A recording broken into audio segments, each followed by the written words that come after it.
Hi everyone, welcome to current crunch. I hope you all are doing well. तो हम start करते हैं हमारा मैराथन का आज पार्ट 2, जिसमें हम कंप्लीट करेंगे रिसर्च मेथोडोलॉजी।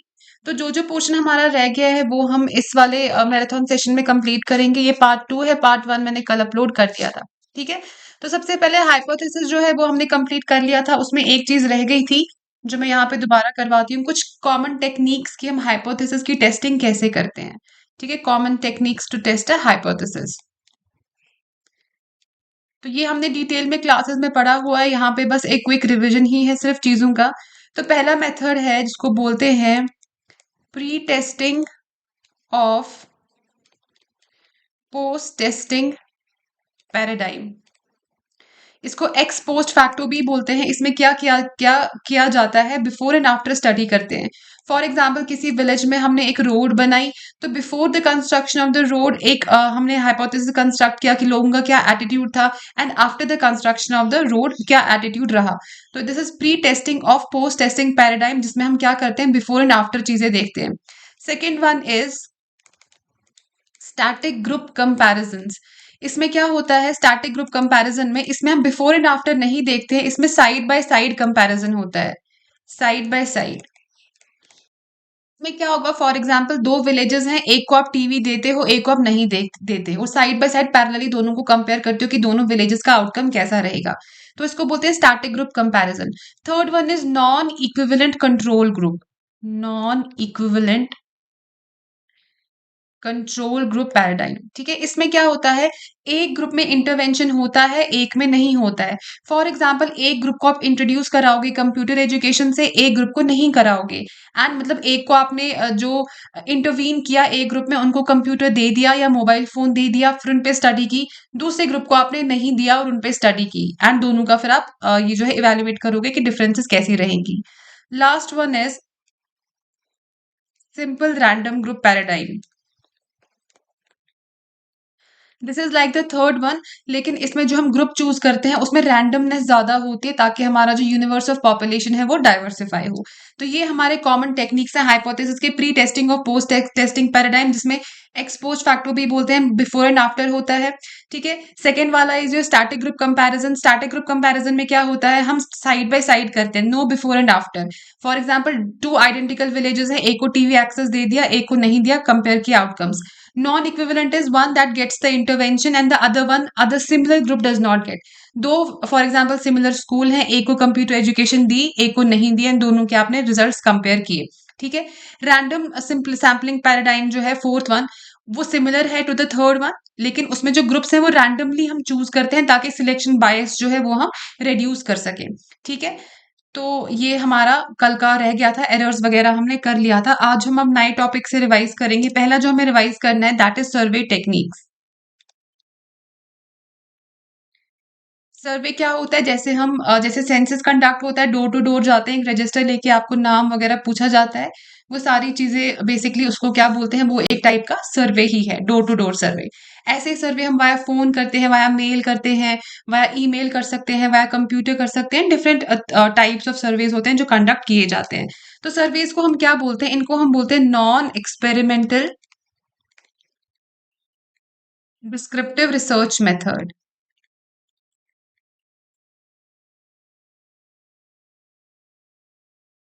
ठीक है। ये नॉन एक्सपेरिमेंटल होते हैं, इसमें हम कॉज एंड इफेक्ट का रिलेशनशिप डेवलप करना, उस पे दिमाग अपना नहीं लगाते। इसमें सिंपली हम सर्वेज जाके कलेक्ट करते हैं, इसमें डिस्क्राइब किया जाता है कैरेक्टरिस्टिक्स को। लाइक हम विलेज का सर्वे कर रहे हैं कि इस विलेज में कितनी बिजली है, तो हमें कॉज एंड इफेक्ट वो एनालिसिस सर्वेज में नहीं करने होते हैं। सर्वे के बेसिक दो टाइप्स होते हैं, एक होता है cross sectional and one is longitudinal. ठीक है। क्रॉस सेक्शनल क्या होता है, जिसमें सर्वे एक पॉइंट पे कलेक्ट किया जाता है। लाइक 2015 में आप देखोगे एक पर्टिकुलर टाइम पीरियड पे जो डिजिटल एजुकेशन थी, 2015 में अगर हम एनालिसिस करें इस ईयर में डिजिटल एजुकेशन एक टाउन की कैसी रही, तो that is one period of time, वो आपका आएगा cross sectional. And longitudinal is आप ट्रैक रिकॉर्ड जो है वो करते हो over a period of time. Like आप 2010 में पहले सर्वे कर रहे हो, किसी चीज पे, लाइक एक विलेज में जो है डिजिटल लिटरेसी का क्या हाल है, फिर आपने 2012 में किया, फिर 2014 में किया, दैट मीन्स सेम चीज को आप over a period of time continue कर रहे हो। इसको याद रखने का एक बेस्ट तरीका है क्रॉस इज दिस। तो यहाँ पे इंटरसेक्शन एक जगह हो रही है तो याद रख लेना इसमें सिर्फ वन पॉइंट ऑफ टाइम जो है वो देखा जाता है। लॉन्गिट्यूडनल इज दिस, तो इसमें आप over a period of time क्या क्या चेंजेस आई वो एग्जामिन करते हो। तो accordingly we have cross sectional and longitudinal surveys. Longitudinal surveys is further divided into three types. Longitudinal survey जो है उसको हम फर्दर तीन टाइप्स में डिवाइड करते हैं। वन इज ट्रेंड सर्वेज या ट्रेंड स्टडीज बोला जाता है इनको। Second is cohort and third one is panel. ठीक है, ट्रेंड क्या होता है, जिसमें सेम पॉपुलेशन को आप सेम पॉपुलेशन पे अपनी जो सर्वे है वो रिपीट कर रहे हो। यहाँ पे just listen to me properly, population is same but sample is different. Same population different sample. ठीक है, फॉर एग्जाम्पल आप किसी एक पर्टिकुलर फीमेल वाइट फीमेल, ठीक है, कॉकेजियन रेस, आप उन पे सर्वे कर रहे हो, तो पॉपुलेशन आपकी सेम रहेगी, लेकिन जो ग्रुप ऑफ पीपल आपने सर्वे के लिए लिए हैं, जो आपका सैंपल है उसको आप चेंज कर रहे हो, तो दैट इज ट्रेंड। लॉन्गिट्यूडल में हम क्या करते हैं ना, 2010 में मैंने कहा एक स्टडी कर ली, 2012 में कर ली, over a period of time continue किया, तो 2010 में एक सैंपल ले लिया, 2012 में दूसरा सैंपल ले लिया। ठीक है, that is trend studies. Population same रखी, ऐसा नहीं अगर व्हाइट फीमेल्स को स्टडी कर रहे हो 2012 में भी you will study white females, लेकिन ग्रुप जो है वो लोगों का वो डिफरेंट होगा।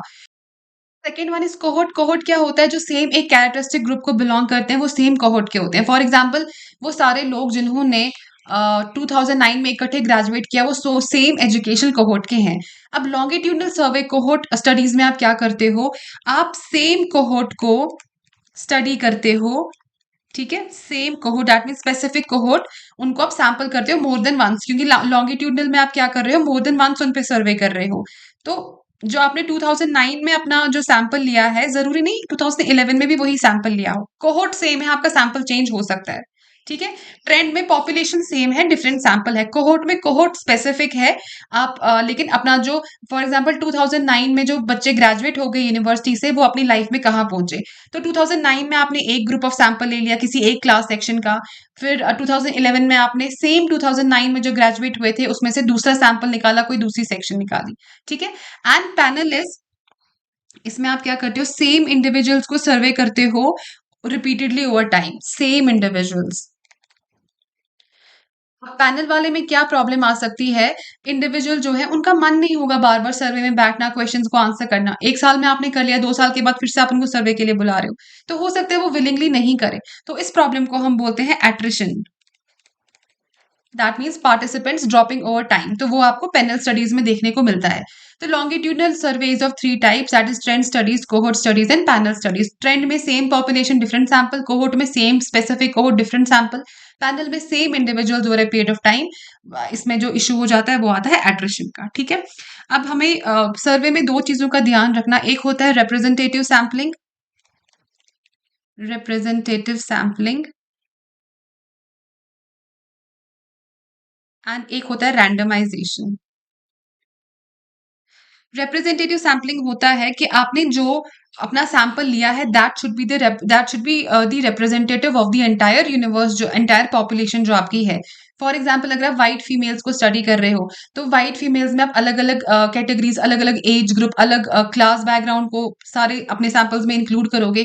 ऐसा नहीं है कि व्हाइट फीमेल्स को स्टडी करोगे तो सिर्फ एक एलीट क्लास लेके बैठ जाओगे। तो आपका जो सैंपल है वो रिप्रेजेंटेटिव होना चाहिए of the entire population. And randomisation means every individual must have an equal chance of getting selected. ऐसा नहीं है आपको कोई किसी पे रिसर्च करनी है, स्कूल्स पे फॉर एग्जाम्पल, एंड आपके घर के जो साथ वाला स्कूल है आप सिर्फ उस पर स्टडी कंडक्ट कर रहे हो, ऐसा नहीं है। Every school in your district should have an equal chance of getting selected. वो होता है रिप्रेजेंटेटिव सैम्पलिंग एंड रैंडमाइजेशन, दोनों आपको सर्वे में ध्यान रखना होता है। ठीक है, तो आगे देखते हैं क्या टाइप्स ऑफ सर्वे हमारे कौन कौन से होते हैं। टेलीफोन सर्वेज, ये सिंपल ही है, जो टेलीफोन पे हो। कंप्यूटर सर्वेज, ठीक है, एंड आपके मेल जो आपको बाय पोस्ट आए, ईमेल, तो ये लिस्ट लॉन्ग है। आप सर्वे किसी भी तरीके से कंडक्ट कर सकते हो, क्वेश्चनियर बना दिया फिर वो पोस्ट कर दिया सबको, तो यहाँ से अगर क्वेश्चन आया टाइप से you will be able to answer. ठीक है, तो सर्वे में आप उसके टाइप्स याद रख लेना। I think last lecture exam में कोहोर्ट पैनल स्टडीज पे एक मैच द फॉलोइंग टाइप का क्वेश्चन आ चुका है। सर्वे टेक्निक्स दो टाइप के survey, cross section and longitudinal. तो यहाँ आपका सर्वे कंप्लीट होता है। Let me check your syllabus once कि हमारा नेक्स्ट क्या टॉपिक रहता है। This is the syllabus. Hypothesis हो गया, सर्वे हो गया, operational and research design. Operationalisation simple, जो आपके एब्स्ट्रैक्ट कॉन्सेप्ट्स होते हैं, जो आपकी एब्स्ट्रैक्ट नॉलेज होती है, एब्स्ट्रैक्ट प्रिंसिपल्स होते हैं, अब आप उनको ब्रेक डाउन करके छोटे कॉन्सेप्ट्स में, कंक्रीट कॉन्सेप्ट्स में प्रेजेंट करते हो। ठीक है, तो इसमें आप पहले क्या करते हो, वेट मैं आपको इस पे करके दिखाती हूँ।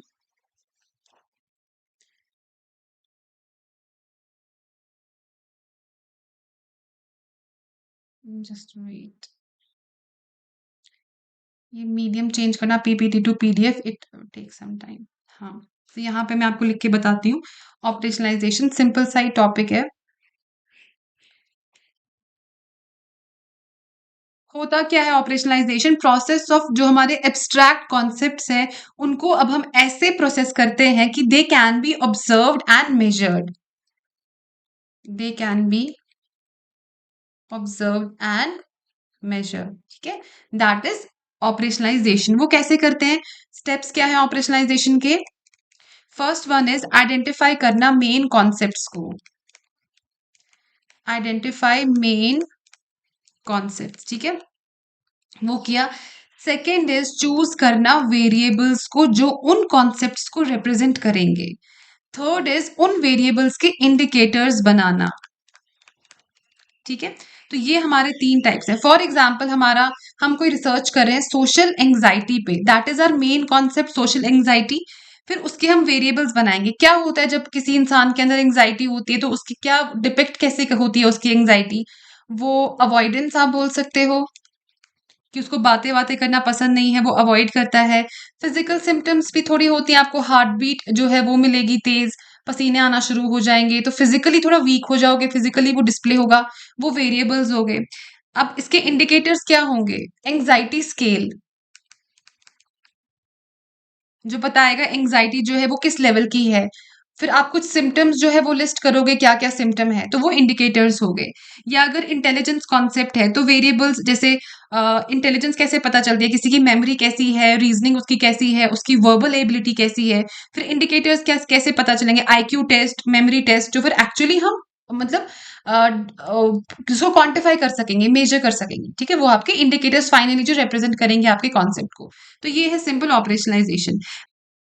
तो ये हो गया आपका operationalisation. Next is research design. Research design के मेन 10 स्टेप्स होते हैं, ये आपको याद रखने हैं। इसमें आपको क्रोनोलॉजी बेस्ड क्वेश्चन आ सकता है कि पहले कौन सा, चार पांच आपको जंबल करके दिए होंगे, आपको उनको बाद में सीक्वेंस में बताना होगा। तो पहला होता है आइडेंटिफाई, डिफाइन करना अपनी रिसर्च प्रॉब्लम को, define research problem. Second is reviewing the literature.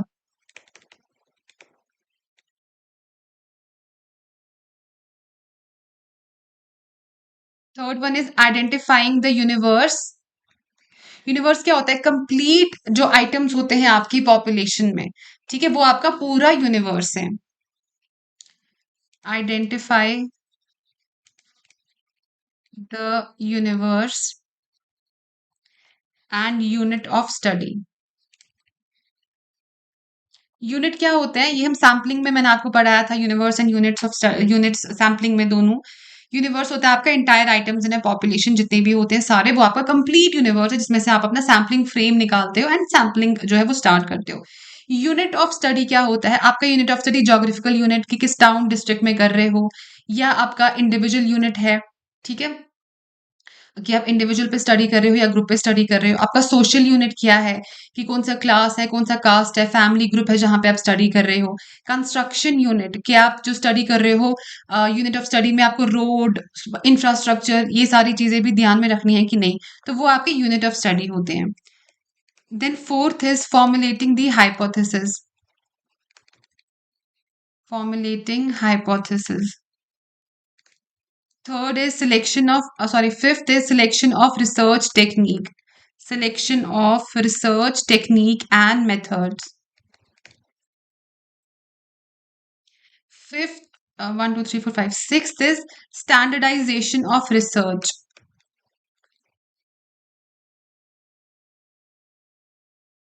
Seventh is pilot studies conduct करना एंड यूज करना स्टैटिस्टिकल एंड अदर मेथड्स, वो एक बार चेक कर लेना कौन कौन से मेथड्स आप यूज करोगे। एट्थ वन इज कलेक्ट करना data. Ninth one is analyse करना data. Last is interpretation and report writing. ठीक है, तो एक बार रिवाइज करते हैं। सबसे पहले आपको रिसर्च प्रॉब्लम डिफाइन करनी होगी। This is the most obvious and logical step. पहले आप डिफाइन करोगे। आपने एक बार डिफाइन किया, फिर आप देखोगे जो वो रिसर्च प्रॉब्लम है उस पर कितना काम हुआ है अभी तक। उसके बाद देखोगे अब आपका काम शुरू होने वाला है, तो क्या आपका यूनिवर्स है एंड यूनिट ऑफ स्टडी क्या है। फोर्थ वन, अब आपका सारा यूनिवर्स वगैरह पता चल गया, एक हाइपोथेसिस बनाओगे। हाइपोथेसिस बनाया, अब देखोगे कि आप कौन से मेथड्स यूज करोगे। मेथड्स वगैरह सारा फिट हो गया, फिर आप देखोगे अपनी रिसर्च को स्टैंडर्डाइज करोगे। स्टैंडर्डाइजेशन क्या होता है कि अपनी रिसर्च को आप सबके लिए सेम बनाओगे। फॉर एग्जाम्पल, आपने कोई क्वेश्चनियर बनाया है, यहाँ पे यू विल चेक क्या same question same scale you have use for all the respondents. कहीं ऐसा तो नहीं एक को आपने कोई स्केल दे दी, एक को आपने कोई स्केल दे दी, एक के लिए कोई क्वेश्चन है, एक के लिए कोई क्वेश्चन है। तो रिसर्च को आपने स्टैंडर्ड बनाया इन योर स्टेप नंबर 6। फिर सारा हो गया, तो पायलट स्टडीज आपने कंडक्ट की। पायलट होता है जिसे हम पैच टेस्ट करते हैं कोई नई चीज यूज करने से पहले, that is a pilot test, जहां पे आप देखोगे आप कौन से स्टैटिस्टिकल मेथड यूज करोगे। एक छोटे से सैंपल पे आप टेस्ट करोगे ताकि अगर कोई गलती हो वहीं पे आप क्लियर करो, एंड ऐसा नहीं हो सारी रिसर्च हो जाए उसके बाद मिस्टेक पता चले। फिर डेटा कलेक्ट किया, उसको एनालाइज किया, लास्ट में इंटरप्रेट किया। तो लास्ट में हमेशा CAI आएगा, कलेक्ट, एनालाइज एंड इंटरप्रेट। तो first one is defining the research problem, second is reviewing the literature, third one is identify the universe and unit of study, fourth is formulation of hypothesis, fifth is selection of technique, sixth one is standardization, seventh is pilot studies, last में CAI, that is your collection, analysis and interpretation report writing। ठीक है, अब हमारे पास types of research design भी हैं, जैसे exploratory. Exploratory क्या होता है, जो अर्ली स्टेज में हम यूज करते हैं। अर्ली स्टेज में यूजुअली हमारे पास एम्बिग्विटी होती है, हमें चीजों का ज्यादा पता नहीं होता। तो अभी हमें क्या करना होता है, चीजें यहाँ पे फ्लेक्सिबल एंड अनस्ट्रक्चर होती है। अगर हम बिल्कुल ही रूल्स प्री डिफाइंड क्राइटेरिया बिल्कुल स्टार्ट से ही करेंगे तो हमारे पास रूम नहीं रहेगा इम्प्रूवमेंट का, क्योंकि अभी तो हमें उस एरिया की, लाइक लेट्स सपोज हम किसी ऐसी चीज पे रिसर्च कर रहे हैं जिसपे आज तक काम ही नहीं हुआ है, एंड आप बिल्कुल स्ट्रिक्ट गाइडलाइंस फॉलो करोगे कि मुझे प्री डिफाइंड ही चलना है, तो आपकी रिसर्च अच्छे से नहीं होगी। तो ये है जहां पे थोड़ी स्पेस आपको मिलेगी एक्सप्लोर करने के लिए चीजें। फिर है आपका डिस्क्रिप्टिव। डिस्क्रिप्टिव क्या करता है, ये डिस्क्राइब करता है कैरेक्टरिस्टिक्स लोगों के, ग्रुप्स के, प्रोसेसेस के। यहाँ पे आप स्ट्रक्चर्ड मेथड वगैरह यूज करते हो। फिर आता है एक टाइप आपका एक्सपेरिमेंटल, जहां पे आप क्या करते हो, cause and effect relationship identify करते हो। Then you have semi quasi experimental. यहाँ पे भी एक्सपेरिमेंटल मेथड यूज होता है, लेकिन वेरिएबल्स पे उतना आपका कंट्रोल नहीं है। जो बिल्कुल ह्यूमनिस्टिक रिसर्च होगी, जहां पे आप वेरिएबल्स को कंप्लीटली मैनिपुलेट नहीं कर पाओगे, वहां पे सेमी कॉजल या सेमी एक्सपेरिमेंटल और क्वाजी एक्सपेरिमेंटल रिसर्चेस यूज होती हैं। Then you have non experimental.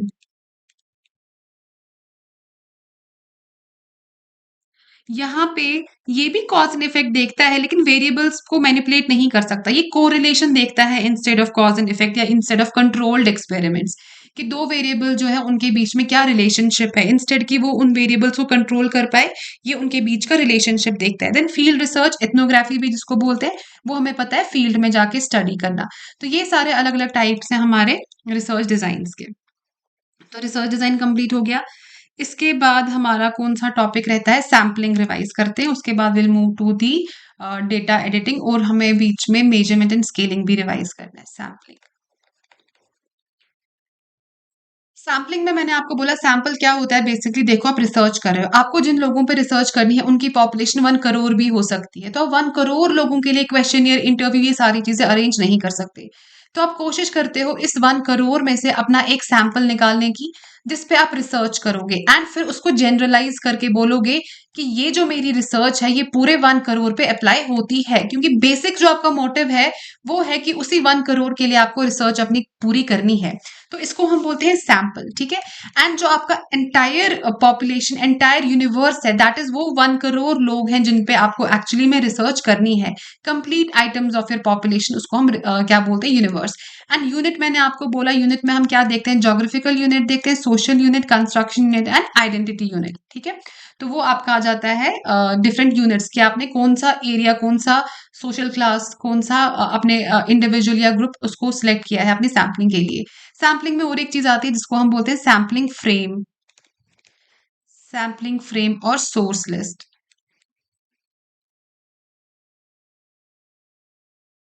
उससे पहले एक चीज यहाँ पे मिस हो गई। जो हमारा ये यूनिवर्स है, दो टाइप का होता है, एक हो गया फाइनाइट, एक हो गया इनफाइनाइट। अगर आप फॉर एग्जांपल हायर एजुकेशन पे कोई स्टडी कर रहे हो, तो जितने भी स्कूल्स जहाँ पे हायर एजुकेशन है +2 लेवल की, वो सारे आपका यूनिवर्स हो गए। तो आपके एरिया के जितने स्कूल्स हैं, वहां पे आप काउंट कर सकोगे कि कितने नंबर ऑफ, आपको थोड़ा बहुत टाइम स्पेंड करना है, but you will be able to count कि कितने नंबर ऑफ स्टूडेंट्स हैं हायर एजुकेशन के आपके आसपास के स्कूल्स के। तो वो हमारा फाइनाइट यूनिवर्स हुआ। नाउ लेट सपोज आपको अब एक रिसर्च करनी है रेडियो एफएम पे, तो आपको देखना है 92.7 एफएम के लिसनर्स कितने हैं। वो आप काउंट नहीं कर पाओगे, वो आपको नहीं पता है, तो वो आपका इनफाइनाइट यूनिवर्स हुआ। ठीक है, तो ये जो फाइनाइट यूनिवर्स होता है, इस केस में हम क्या करते हैं, हम एक लिस्ट बनाते हैं, सैम्पलिंग लिस्ट, इसको सोर्स लिस्ट बोला जाता है, सोर्स लिस्ट या सैम्पलिंग फ्रेम, जिसमें से फाइनली हम अपना सैंपल निकालते हैं। ये कुछ भी नहीं है, लिस्ट ऑफ आइटम्स है, जिसमें से हमने यूनिवर्स में से एक सैंपल लिस्ट निकाला, उस सैंपल लिस्ट से फाइनली हम अपना सैंपल निकालेंगे। अब सोर्स लिस्ट उसी में ही निकालना पॉसिबल है जो हमारे पास फाइनाइट यूनिवर्स होगा। लेट सपोज आपका स्कूल हायर एजुकेशन आपका यूनिवर्स था, हायर एजुकेशन स्टूडेंट्स जितने भी हैं अभी +2 लेवल के हैं, ठीक है, उसमें से आपने एक सोर्स लिस्ट निकाली। लेट सपोज आपने एरिया यूनिट ऑफ स्टडी लिया, जोग्राफिकल एरिया ए, वहां से आप बोल रहे हो मैं सोर्स लिस्ट में मैंने इतने सारे स्टूडेंट्स लिए। बी में से आपने इतने सारे स्टूडेंट्स लिए, जिसमें आपने जेंडर मेल इतने लिए, फीमेल इतने लिए। सी में से आपने मेल इतने, फीमेल इतने, एज कैटेगरी ये ली। तो ऐसे करके आप एक लिस्ट बनाओगे। उस लिस्ट में से फाइनली आप अपना सैंपल जो है वो चूज करोगे। ठीक है, उसको आप स्मॉल एन से भी रिप्रेजेंट कर सकते हो। तो ये हुआ आपका सैंपल। अब ये जो सैम्पलिंग है, सैम्पलिंग इसके हमें क्या पढ़ने हैं, हमें टाइप्स पढ़ने हैं। ठीक है, सैंपल क्लियर हो गया, सैंपल क्या होता है, टाइप्स ऑफ सैंपल। लेकिन उससे पहले मैं क्या करूंगी, आपको थोड़ा एरर्स के बारे में बताऊंगी जो सैंपल में आते हैं। ठीक है, वो क्या क्या एरर है यहाँ पे देख लो। सैम्पलिंग कॉस्ट देखो, तो जब हम सैम्पलिंग कॉस्ट की बात करते हैं तो दो कॉस्ट का हमें ध्यान रखना होता है। वो दो कॉस्ट कौन से हैं, कि जो हमें सैंपल कलेक्ट करने के लिए कॉस्ट इनकर हुआ है, cost incur to collect the sample, एक तो वो कॉस्टिंग हमारी होती है। ठीक है, plus cost if sample is wrong, या cost for inferred for erroneous sample, वो हमारे दो सैम्पलिंग कॉस्ट होते हैं। तो ऑब्वियसली जब हम सैम्पलिंग कॉस्ट की बात करेंगे तो एक तो वो वाले हमारे होंगे जो हमें एक्चुअली सैंपल कलेक्ट करने के लिए हमें कॉस्ट जो है वो स्पेंड करना पड़ा है, कॉस्ट ऑफ कलेक्टिंग डेटा जिसको बोल दो, या कॉस्ट आप बोल सकते हो एरनियस सैंपल, या इनकरेक्ट इन्फ्रेंस, हमने डेटा से कुछ गलत चीजें समझी हैं। अब वो जो इनकरेक्ट इन्फ्रेंसेस हैं कि क्यों हमने गलत डेटा समझ, क्यों हमने गलत डेटा इन्फर किया है, उसके दो रीजन हो सकते हैं। इनकरेक्ट इन्फ्रेंसेस, एक्चुअली एक्चुअली जो मेरी स्पीच है वो मैं बोलती काफी तेज हूँ, खासकर मैराथन सेशन में तो मैं बिल्कुल मैराथन की तरह होती हूँ, एंड मेरी जो राइटिंग है वो मेरी स्पीच के साथ मैच नहीं करती है। तो इसीलिए स्पेलिंग मिस्टेक से जल्दी जल्दी लिखना ये सारे इशू हो जाते हैं। बट आई एम श्योर कि जो मेरे स्टूडेंट्स मुझे काफी टाइम से फॉलो कर रहे हैं, वो इतना तो मेरे साथ इन टच है कि they know I speak fast. अगर आपको ये करना है, मेरे साथ कोप अप करना है, तो स्पीड आप कम करके सुनो, बट स्पीड जो है मेरी है वो ऐसी ही रहेगी, और खासकर मैराथन में जहां I have to cover a lot in short time. तो इनकरेक्ट इन्फ्लुएंसेस किन चीजों की वजह से होती है, यहाँ पे हम दो टाइप ऑफ एरर्स के बारे में पढ़ेंगे। First one is your sampling error, and second one is your systematic bias. ठीक है, तो सैम्पलिंग एरर है सिंपल वाला एरर, रैंडम एरर, क्योंकि आपने सैंपल में कुछ लेने में कुछ गलती कर ली। ठीक है, लाइक अगर आपके पास सैंपल में थोड़ी वैरायटी कम है, ज्यादा सैंपल आपने नहीं लिया, तो इसको आप इम्प्रूव कर सकते हो अपना सैंपल बढ़ा के। सिस्टमैटिक एरर इस प्रोसीजर में ही गलती है। ठीक है, फॉर एग्जाम्पल आप, मैंने आपको क्लास में जब पढ़ाया था तो मैंने एग्जाम्पल दी थी कि अगर आप कोई रिसर्च कर रहे हो किसी एक पे जो तराजू में एप्पल तोल रहा है, ठीक है, वो एप्पल उसमें वे कर रहा है, तो आपने डिफरेंट वैरायटी ऑफ एप्पल्स लेने हैं अपने सैंपल में, लेकिन आप वो कम वैरायटी ले लेते हो, तो सैम्पलिंग एरर आ गया। तो फिर आप क्या करते हो, डिफरेंट वैरायटी ऑफ एप्पल जो है उनको इंक्रीज कर देते हो, क्वांटिटी ऑफ एप्पल्स बढ़ाते हो। लेकिन अगर सिस्टमैटिक बायस है आपके इसमें, कि आपकी जो मशीन है, तराजू जो है वही गलत है, तो आप वे जो करोगे वो चाहे आप कितना भी अपना सैंपल बढ़ाओ, आपका रिजल्ट हमेशा गलत आएगा, क्योंकि वो आपकी मशीन ही गलत है जिसमें आप मेजर कर रहे हो। तो वो हमारा सिस्टमैटिक बायस है। ठीक है। तो सिस्टमैटिक बायस के क्या कॉजेज हो सकते हैं कि आपका सैम्पलिंग फ्रेम जो हमने सोर्स लिस्ट बताई थी वही गलत है, सैम्पलिंग फ्रेम में गड़बड़ है। मेजरिंग डिवाइस जो है सैम्पलिंग का वो गलत है, मेजरिंग डिवाइस। या नॉन रेस्पोंडेंट्स हैं कि जो सिलेक्टेड इंडिविजुअल्स हैं वो सही से रेस्पॉन्ड नहीं कर रहे हैं। One is inter indeterminacy principle, indeterminacy principle कि ये एक इशू आ जाता है कि वर्कर्स या कोई भी रेस्पोंडेंट्स जो हैं आपके जिन पे आप रिसर्च कर रहे हो, they behave differently when they know कि दे आर बीइंग रिसर्च्ड। तो ये प्रॉब्लम आ जाती है। लाइक अगर आप देख रहे हो किसी का, आपको वर्क एनवायरनमेंट देखना है कहीं पे, आप उस पर रिसर्च कर रहे हो एंड दे नो कि दे आर बीइंग रिसर्च, आप वर्क एनवायरनमेंट देख रहे हो, तो एवरीबडी विल वर्क एफिशिएंटली, है ना। तो वी क्रिएट एन एनवायरनमेंट जहां पे हमें डिस्प्ले करते हैं कि हम बड़े अच्छे से काम कर रहे हैं। जैसे हमारे क्लास में इन्विजिलेटर्स होते थे बचपन में, जब स्कूल्स में एग्जाम देते थे तो आता जाता कुछ नहीं था, तो जब लेकिन इन्विजिलेटर सामने आके खड़ा होता था तो पेपर छुपा देते थे एंड वी जस्ट एक्टेड कि वी आर राइटिंग, और हम सोचते थे, वो दिमाग पे आके वो उंगलियां भी हम टैप करते थे कि हाँ आई एम थिंकिंग समथिंग। तो that is indeterminacy principle only, कि हम वी बिहेव डिफरेंटली। तो ये भी सिस्टमैटिक बायस में आ जाएगा, ये भी आपका एरर होता है, ठीक है। या रिपोर्टिंग डेटा में कोई नेचुरल बायस आ गया, आप अपनी इनकम झूठ बताओ टैक्स टैक्सेशन ऑफिसर को, तो दैट इज ऑल्सो, वो भी आपको एक एरर देगा फाइनली, अगर आप इनकम सबकी कैलकुलेट कर रहे हो उसमें, ठीक है। अब यहाँ पे सिस्टमैटिक बायस सिंपल है, याद रखना प्रोसीजर में ही गड़बड़ है, सैम्पलिंग एरर है, सैंपल लेने में कोई ऊपर नीचे हो गया तो करेक्ट कर सकोगे। अब सैम्पलिंग एरर में आपको एक चीज याद रखनी होगी कि यहाँ पे जो एक्सपेक्टेड वैल्यू है, expected value of sampling error can be zero. उसका क्या मतलब हुआ, जब हम सैम्पलिंग एरर देखते हैं, ये एरर्स रैंडम है, ये ज्यादा भी हो सकते हैं, ये कम भी हो सकते हैं, दैट मीन्स ये किसी भी डायरेक्शन में हो सकते हैं। फॉर एग्जाम्पल, अगर आप सैंपल करके, आपको रिसर्च करके अपनी एवरेज इनकम निकालनी है अपनी कॉलोनी की, तो हो सकता है सैंपल आपने सिर्फ रिच जो है हाई इनकम लोग उनको ले लिया, तो एवरेज इनकम आप 30,000 दिखा रहे हो, ठीक है। या सॉरी 30,000 तो कम ही हो गया, 3 लाख एवरेज इनकम मंथली दिखा रहे हो, तो क्या हो गया यहाँ पे, एरर पॉजिटिव डायरेक्शन में चला गया।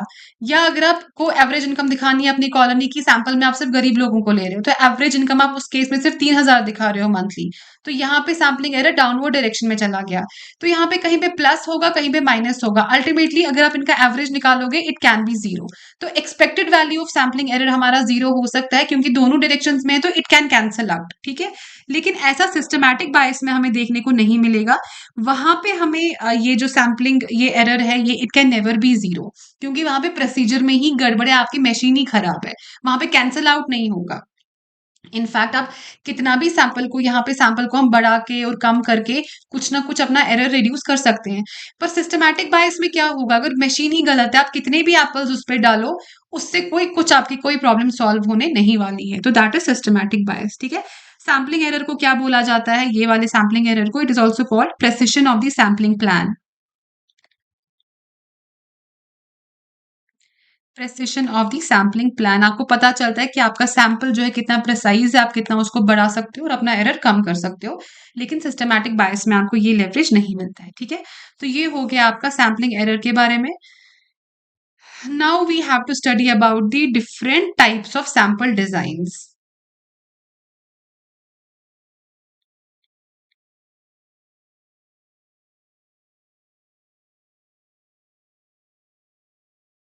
तो यहाँ पे मैं एक टेबल बनाऊंगी और इसी वाले स्लाइड पे आपको समझाने की कोशिश करूंगी। We have two types, one is probability sampling, one is non probability sampling. Probability sampling is जहां पे हमारे जो सैंपल हैं they have an equal chance of getting selected, ठीक है। हमारा जो यूनिवर्स है उसमें से हमारी जो पॉपुलेशन है, उस पॉपुलेशन में से जो सैंपल निकालते हैं ना, they have a very good chance of getting selected. Sample population, every element of the population, आप बोल सकते हो दे have an equal chance of being represented और बीइंग सिलेक्टेड, ठीक है। तो इसको हम रैंडम सैम्पलिंग या चांस सैम्पलिंग भी बोलते हैं, क्योंकि चांस सबके पास है सिलेक्ट होने का, ठीक है। तो प्रोबेबिलिटी सैम्पलिंग के कितने टाइप्स है, first one is simple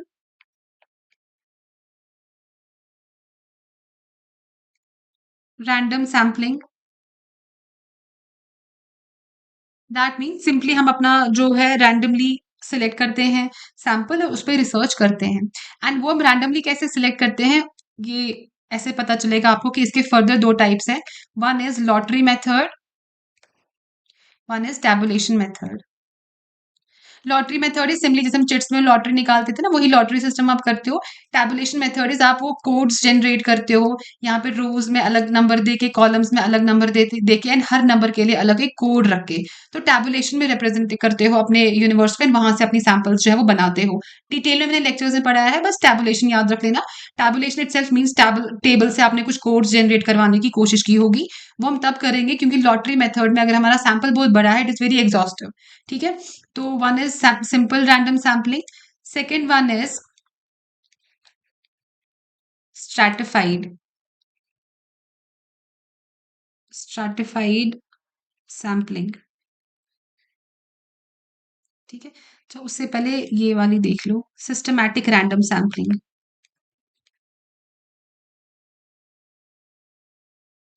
systematic random में आप बिल्कुल ही रैंडम नहीं सिलेक्ट करते हो, आपके दिमाग में कोई एक प्री डिफाइंड क्राइटेरिया होता है। अगर आपके पास 100 लोग हैं, 100 हैं, एंड आप बोलोगे हमारी सैंपल में every fifth member should be there, तो फिफ्थ नंबर पे जो है, 10th पे जो है, 15th पे है, 16th पे है, उनको आप सिलेक्ट करोगे। That is systematic random sampling.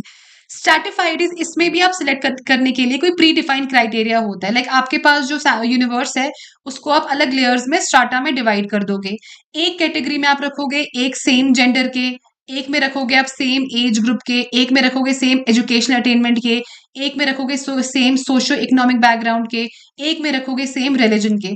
तो फिर ये वाला जो है एक स्ट्राटा एक लेयर में, ये इस लेयर में होमोजीनिटी मिलेगी आपको, सेम जेंडर एक लेयर में। तो यहां से लाइक आपके सैंपल है ए बी सी, तो यहां से आपने सैंपल बी निकाल लिया। यहाँ पे सैंपल थे डी ई एफ, ये तीनों एज ग्रुप के हैं, फिर आपने ई निकाला, फिर एजुकेशन में आपने एक निकाला। तो इससे क्या होगा, आपका जो सैंपल है वो काफी अच्छा होगा, एंड उसमें वो काफी रिप्रेजेंट करेगा आपकी यूनिवर्स ऑफ स्टडी को। ठीक है, तो ये होता है स्ट्रैटिफाइड। इसमें आपको यहां से मिलेगी होमोजिनिटी, एंड डिफरेंट लेयर्स में आपस में हेटेरोजिनिटी मिलेगी। जैसे यहाँ पे जेंडर है, यहाँ पे एज है, दैट मीन्स ये आपस में आप कंपेयर करोगे तो ये डिफरेंट है, लेकिन विद इन द लेयर ये होमोजीनियस है। ये याद रख लेना, ठीक है। Then we have cluster sampling. Cluster sampling क्या होगी, जब आपका सैम्पलिंग जो यूनिवर्स है वो बहुत बड़ा है, तो अलग अलग क्लस्टर्स आपने, अगर A B C D E F G बहुत सारा बड़ा है, तो उसमें आपने ग्रुप्स बना लिए, एंड इन ग्रुप्स में आपस में जितनी हेटेरोजिनिटी आप रख सको उतनी हेटेरोजिनिटी रखोगे, ताकि डाइवर्सिटी आ जाए आपके सैंपल में। तो वो होगा आपका क्लस्टर सैम्पलिंग। ये सारे किस के टाइप्स हैं, प्रोबेबिलिटी सैम्पलिंग के। ठीक है, अब नॉन प्रोबेबिलिटी सैम्पलिंग क्या हुआ, नॉन प्रोबेबिलिटी ऑब्वियसली नहीं, इसमें और दो हैं, मुझे भूल गया, sorry. One is multi stage and multi phase. Multi stages जहां पे आप हर स्टेज पे सैम्पलिंग करते हो। फॉर एग्जाम्पल यहाँ पे सैम्पलिंग जो है वो स्टेजेस में होती है, and different units are selected in each stage. ठीक है, इसलिए इसको मल्टी स्टेज बोला जाता है। फॉर एग्जाम्पल पहले आपने कौन सा यूनिट स्टडी किया, यूनिट लिया, जोग्राफिकल यूनिट। पहले आपने, अगर आपको स्कूल स्टडी करने हैं एक स्टेट के, स्कूल्स इन अ स्टेट, तो मल्टी स्टेज में आप क्या करोगे, पहले स्टेज में आपने डिस्ट्रिक्ट के सारे स्कूल्स लिए, दूसरी स्टेज में आपने टाउन्स के सारे स्कूल्स देखे, तीसरे में आपने सारे विलेज जो है उस डिस्ट्रिक्ट के वहां पे देखे। तो आप अब देखो, अगर आपको मल्टी स्टेज सैम्पलिंग करनी है और आपको देखना है स्कूल्स इन अ स्टेट, तो आप रैंडमली स्कूल्स नहीं ढूंढ रहे हो, आप उसको अलग अलग स्टेजेस में ब्रेक कर रहे हो। एक स्टेज में आपने एक यूनिट लिया डिस्ट्रिक्ट, दूसरी स्टेज में आपने दूसरा यूनिट लिया दैट इज टाउन, तीसरे स्टेज में आपने तीसरा यूनिट लिया दैट इज विलेज। तो इसको हम बोलते हैं multi stage. And last one is a multi phase. Multi phases, हमारे जो स्टेजेस हैं वो सेम ही रहते हैं, सेम यूनिट्स होते हैं, लेकिन हम क्या करते हैं, हम एक्स्ट्रा स्टडी करते हैं। ठीक है, हम इन डेप्थ जाते हैं इसमें। फॉर एग्जाम्पल अगर आपको स्टूडेंट की क्या करनी है, लर्नर उनकी स्टडी हैबिट्स देखनी है, तो पहले आप 100 स्टूडेंट्स को क्वेश्चनियर करोगे, उन 100 में से आप 20 को फिल्टर करके निकालोगे, उनके आप डिटेल्ड इंटरव्यू करोगे। दैट मीन्स आपका यूनिट चेंज नहीं हो रहा है। ऐसा नहीं है पहले आप एक डिस्ट्रिक्ट में जाओगे फिर दूसरे डिस्ट्रिक्ट में जाओगे, आपने निकाल लिया 100, अब उन्हीं 100 में आप फिल्टर करके और इन डेप्थ इन्फॉर्मेशन ले रहे हो, that is multi phase. Multi phase में same units but extra in depth information. Multi stages, every stage has a different unit. ठीक है, तो ये सारे आपके कौन से हो गए, multi stage and multi phase, ये हो गया आपके प्रोबेबिलिटी। अब देखते हैं non probability sampling. Non probability sampling, non probability होती है जहां पे ऑब्वियसली प्रोबेबिलिटी का उल्टा, जहां पे आपके पास इक्वल चांस नहीं होता है सैम्पलिंग में सिलेक्ट होने का। ठीक है, तो ये भी अलग अलग टाइप के होते हैं, इनको हम convenient sampling, quota sampling, snowball sampling, इसके डिफरेंट टाइप्स है वो हम आगे देखेंगे। इसको हम अनकंट्रोल्ड सैम्पलिंग मेथड भी बोलते हैं, क्योंकि इसमें हमारा जो सैंपल होता है वो अच्छे से रिप्रेजेंट नहीं कर पाएगा हमारे पॉपुलेशन को, हमारा सैंपल ही, हमारी रिसर्च ही उस तरीके की है। तो अनकंट्रोल्ड सैम्पलिंग मेथड इसको बोला जाता है, क्योंकि ये रैंडम सिलेक्शन नहीं होती है, तो दे के not claim the true representativeness, ये ट्रूली रिप्रेजेंट नहीं करते हैं हमारे एंटायर पॉपुलेशन को, ठीक है।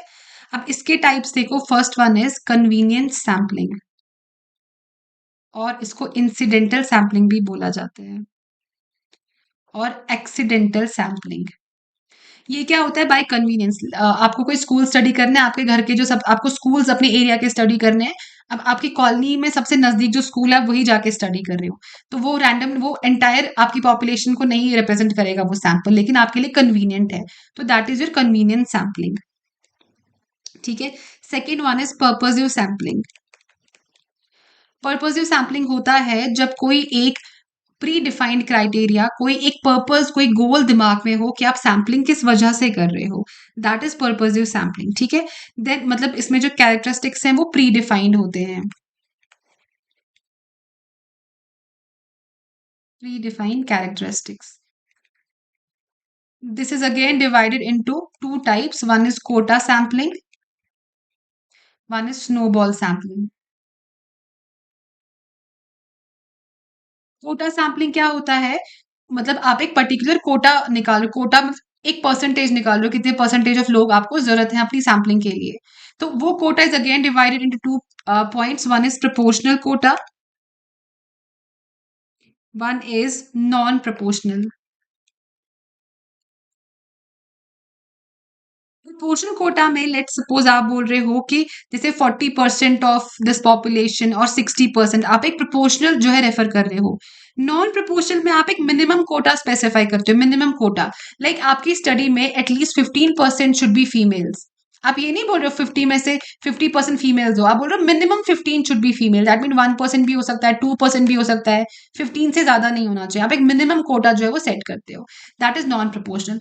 स्नोबॉल सैम्पलिंग को जो रेफरल प्रिंसिपल पे चलता है, रेफरल प्रिंसिपल पे, लाइक अगर आपको ड्रग एडिक्ट्स को स्टडी करना है, आपने कोई एक ड्रग एडिक्ट निकाला, उसको आप स्टडी कर रहे हो, फिर उसको बोल रहे हो मुझे फर्दर आप दूसरे ड्रग एडिक्ट के पास भेजो, तो उसको आप रेफरेंस दे रहे हो, फिर आप दूसरे ड्रग एडिक्ट के पास जाओगे, उसकी रेफरेंस पे आप तीसरे के पास जाओगे, दैट इज स्नोबॉल सैम्पलिंग, ठीक है। तो कन्वीनियंस सैम्पलिंग को हम एक्सीडेंटल सैम्पलिंग और इंसिडेंटल सैम्पलिंग भी बोलते हैं, दिस कम्स अंडर कौन सा? Non probability sampling. Non probability sampling को कभी कभी हम डेलिब्रेटिव सैम्पलिंग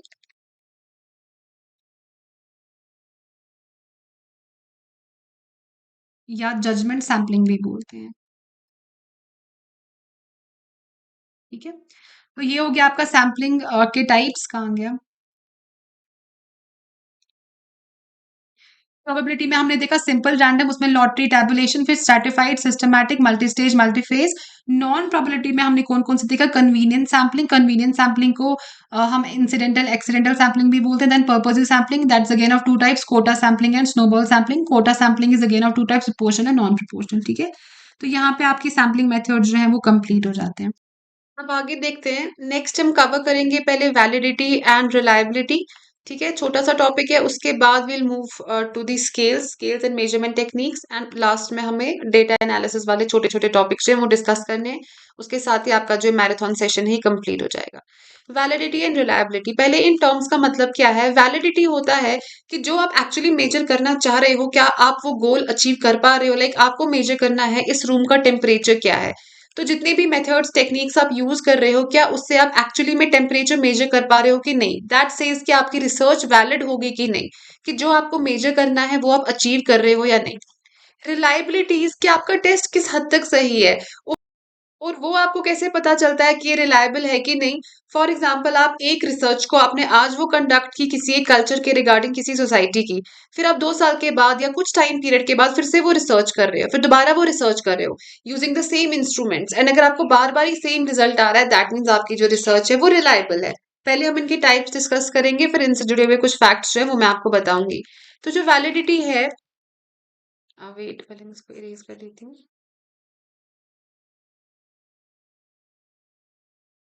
पहले वैलिडिटी के टाइप्स देखते हैं। वैलिडिटी 3 टाइप्स की होती है। कंटेंट वैलिडिटी,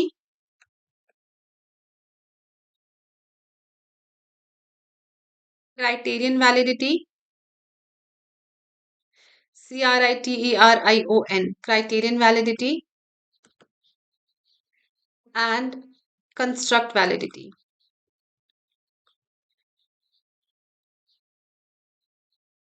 ठीक है, content validity, criterion validity and construct validity. Fine. तो कंटेंट वैलिडिटी होता है कि how well you are able to achieve what you wanted to achieve. अगर आपको रूम का टेम्परेचर मेजर करना था तो क्या एग्जैक्टली आप टेम्परेचर मेजर कर पा रहे हो कि नहीं, कितने अच्छे से आपने सारी चीजें जो है गोल अपने अचीव किए हैं, एंड कितनी कॉम्प्रिहेंसिव आपकी कवरेज है। ठीक, तो वो होगा आपका content validity. Now second one is criterion validity. Criterion validity is कि how well are you able to predict the outcomes. क्या आप अपने टेस्ट से आउटकम्स प्रिडिक्ट कर पाओगे या करंट सिचुएशन को आप एसेस कर पाओगे ठीक से। ठीक है, तो आप अपने टेस्ट से क्या अच्छे से सिचुएशन एसेस करते हो और प्रिडिक्ट करते हो आउटकम्स। फॉर एग्जाम्पल, आपका कोई ग्री का स्कोर आया 8। ठीक है, एंड वो स्कोर आपको बताएगा, आपका आउटकम एक प्रिडिक्ट करेगा क्या आपको फॉरेन में किस कॉलेज में एडमिशन मिलेगा, वो आपका स्कोर पे डिपेंड करेगा। ऐसा होता है ना कि हम किसी कोई एक जनरल एग्जाम देते हैं, उस एग्जाम में जो हमारा स्कोर होता है उसके बेसिस पे हम बोलते हैं हमें कौन सा कॉलेज मिलेगा। तो बेसिकली वो क्राइटेरियन वैलिडिटी चेक करता है कि एक टेस्ट जो एक आउटकम प्रिडिक्ट करेगा। फाइन, एंड इसी के बेसिस पे क्राइटेरियन वैलिडिटी को फर्दर हम कैटेगराइज करते हैं दो टाइप्स में।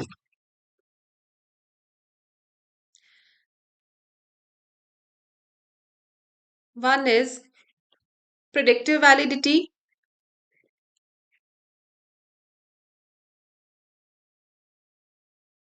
and one is concurrent validity.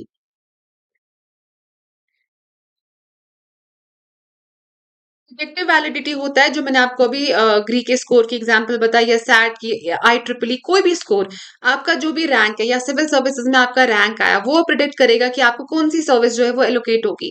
तो वो प्रिडिक्टिव वैलिडिटी हुआ। कंकरेंट वैलिडिटी होता है जो आपका टेस्ट है, वो आप कितने अच्छे से उसको रिलेट कर पाते हो एक एग्जिस्टिंग इस्टेब्लिश्ड टेस्ट के साथ।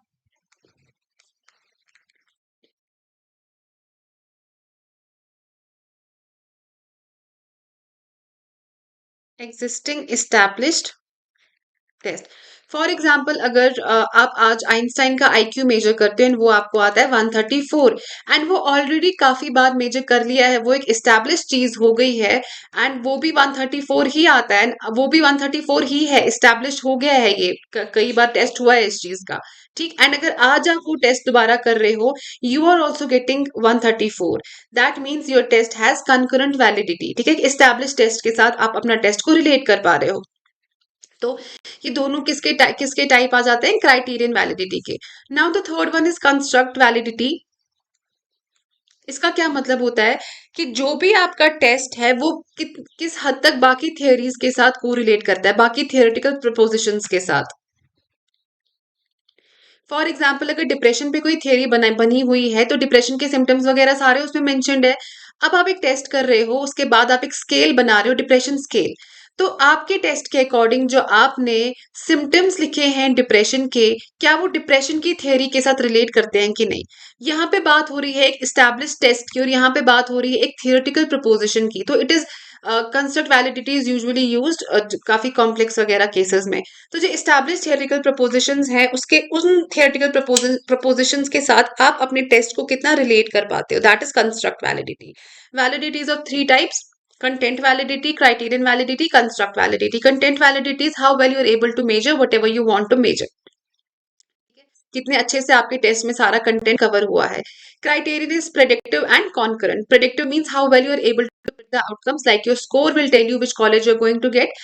Concurrent validity means how well your test can equate or can correlate with an existing established test.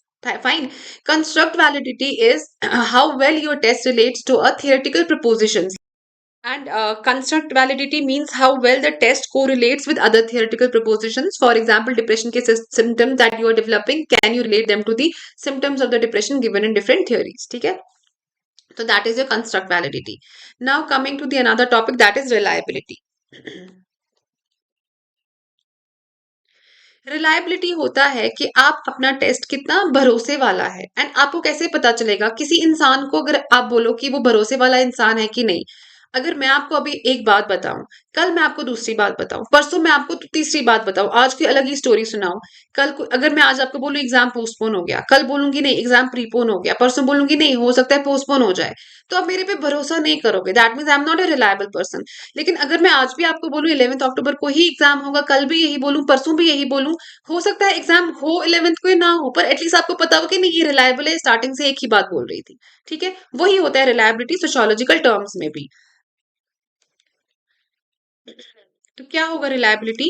अगर आप कोई टेस्ट करते हो, उसके बाद you repeat that test using same instrument, same researchers repeating the test कुछ टाइम पीरियड के बाद, एंड उसको फाइनली सेम रिजल्ट्स आ रहे हैं, सेम कंक्लूजन, दैट मीन्स आपका टेस्ट रिलायबल है। तो क्या हमेशा सेम रिसर्चर्स ही टेस्ट करेंगे, या डिफरेंट रिसर्चर भी आपका टेस्ट कर सकता है to check the reliability? Fine. तो इस बेसिस पे हम रिलायबिलिटी को दो में डिवाइड नहीं, बेसिकली दो चीजें होती है रिलायबिलिटी के अंडर। One is equivalence, one is stability. Stability means same researcher is repeating using same techniques. Equivalence means कि इसमें डिफरेंट रिसर्चर्स भी हो सकते हैं, and they might be taking different samples also, that is equivalence. ठीक है, for example two different doctors जो है वो एक पेशेंट का बीपी मॉनिटर कर रहे हैं, and her bar he same आ रहा है, दो डिफरेंट डॉक्टर्स कर रहे हैं। अब ये भी हो सकता है दो डिफरेंट डॉक्टर कर रहे हैं सेम पेशेंट का, एक बारी एनालॉग मशीन से, एक बारी डिजिटल मशीन से। तो जब ये वेरिएंस आती है कि रिसर्चर भी डिफरेंट है, टेक्निक भी डिफरेंट है, फाइन, तो वो इक्विवेलेंस होता है। Stability mean same researcher same methods बार बार ही रिपीट कर रहा है। मैंने आपको कहा था दिस इज रिलायबिलिटी, फाइन। मैंने आपको कहा था इनके साथ आई ऑल्सो टेल यू सब फैक्ट्स। तो अब आप मुझे सोच के बताओ कि इफ आई टेल यू कि जो रिसर्च रिलायबल है, क्या वो हमेशा वैलिड होगी? I want you to think on this. देखो, मैंने आपको बोला if I tell you today कि exam will be on time, it will be 11 October, tomorrow also I am repeating the same thing कि एग्जाम 11 अक्टूबर को ही होने वाला है, परसों भी मैं बोल रही हूँ एग्जाम 11 अक्टूबर को ही होने वाला है, तो आप मुझे रिलायबल समझोगे कि हाँ मैम स्टार्टिंग से एक ही बात बोल रही है। लेकिन हो सकता है 11 अक्टूबर को नहीं हो, तो मैं रिलायबल हूं लेकिन वैलिड नहीं हूं इस केस में। ठीक है, तो when test is reliable does not necessarily mean it is valid also. For example आप वेइंग स्केल पे मेजर कर रहे हो खुद को, एंड वो वे स्केल आपको +5 एक्स्ट्रा दिखा रही है हर बार। तो पहले आपने मेजर किया, आपका वेट आया 50 + 5 55, जबकि एक्चुअली आपका 50 था। सेकेंड टाइम आपने किसी और ने मेजर किया, उसका वेट 60 है, +5 उनको 65 दिखाया जबकि उनका वेट 60 है। थर्ड किसी बंदे ने किया, उनका वेट 80 था, उनको 85 दिखाया। ठीक है, तो ये मशीन रिलायबल है, ये सेम आपको रिजल्ट दे रही है, मतलब हर बार ये +5 का एरर दिखा रही है, दिस इज रिलायबल। ठीक है, तो ये ऐसा नहीं है कि एक को 55 दिखाया, जिसका वेट 60 है उसको भी 55 दिखाया, नहीं उसको भी +5 करके ही दिखाया। तो रिसर्च रिलायबल है बट नॉट वैलिड, क्योंकि सही रिजल्ट नहीं दिखाया। फाइन। तो व्हेन वी से you research is reliable does not necessarily mean कि रिसर्च वैलिड भी होगी, लेकिन उल्टा is true, a valid research is a reliable. ठीक है, वैलिड जो है, जो हमने सही अचीव कर लिया जो हमें करना था, दैट मीन्स उसमें रिलायबिलिटी भी है।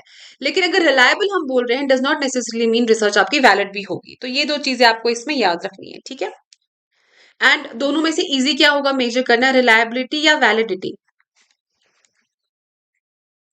दोनों में से इजी मेजर करना होगा रिलायबिलिटी, क्योंकि रिलायबिलिटी क्या, you are repeating using different methods या डिफरेंट रिसर्चर या सेम रिसर्चर सेम मेथड, बस रिपीटेशन हो रहा है।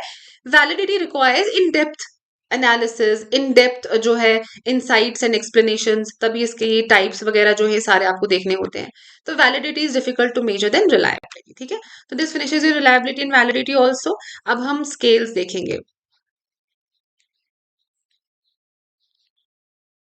Measurements and scale. ठीक है, तो हम मेजरमेंट का टेस्ट बेसिकली कैसे करते हैं, टेस्ट ऑफ साउंड मेजरमेंट, वो हम रिलायबिलिटी, वैलिडिटी एंड प्रैक्टिकलिटी से करते हैं। प्रैक्टिकल मींस आपकी रिसर्च कितनी प्रैक्टिकल है, कि आपके पास कोई फाइनेंसेस ही नहीं है और आपने ऐसी रिसर्च की है जिसके अंदर आपको दूसरी ही वर्ल्ड में, दूसरी कंट्री में जाके 1 साल रहना है, तो that is not feasible for you. ठीक है, तो मेजरमेंट का टेस्ट कैसे होता है, टेस्ट ऑफ साउंड मेजरमेंट आपकी वैलिडिटी से, रिलायबिलिटी से एंड प्रैक्टिकलिटी से। नेक्स्ट हम स्केलिंग देखते हैं।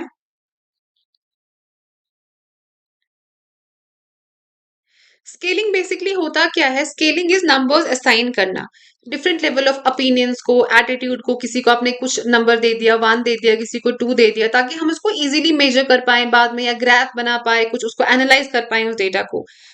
वो सारा क्या होता है, ताकि बेसिकली हम क्वांटिफाई करते हैं हमारे मेजरेबल कॉन्सेप्ट्स को। फाइन। तो वेज ऑफ स्केलिंग क्या क्या होती है हमारी, किस तरीके से हम स्केलिंग करते हैं? First one is direct judgement based scaling. Direct judgement based scaling, ठीक है। Second one is questionnaire based scaling.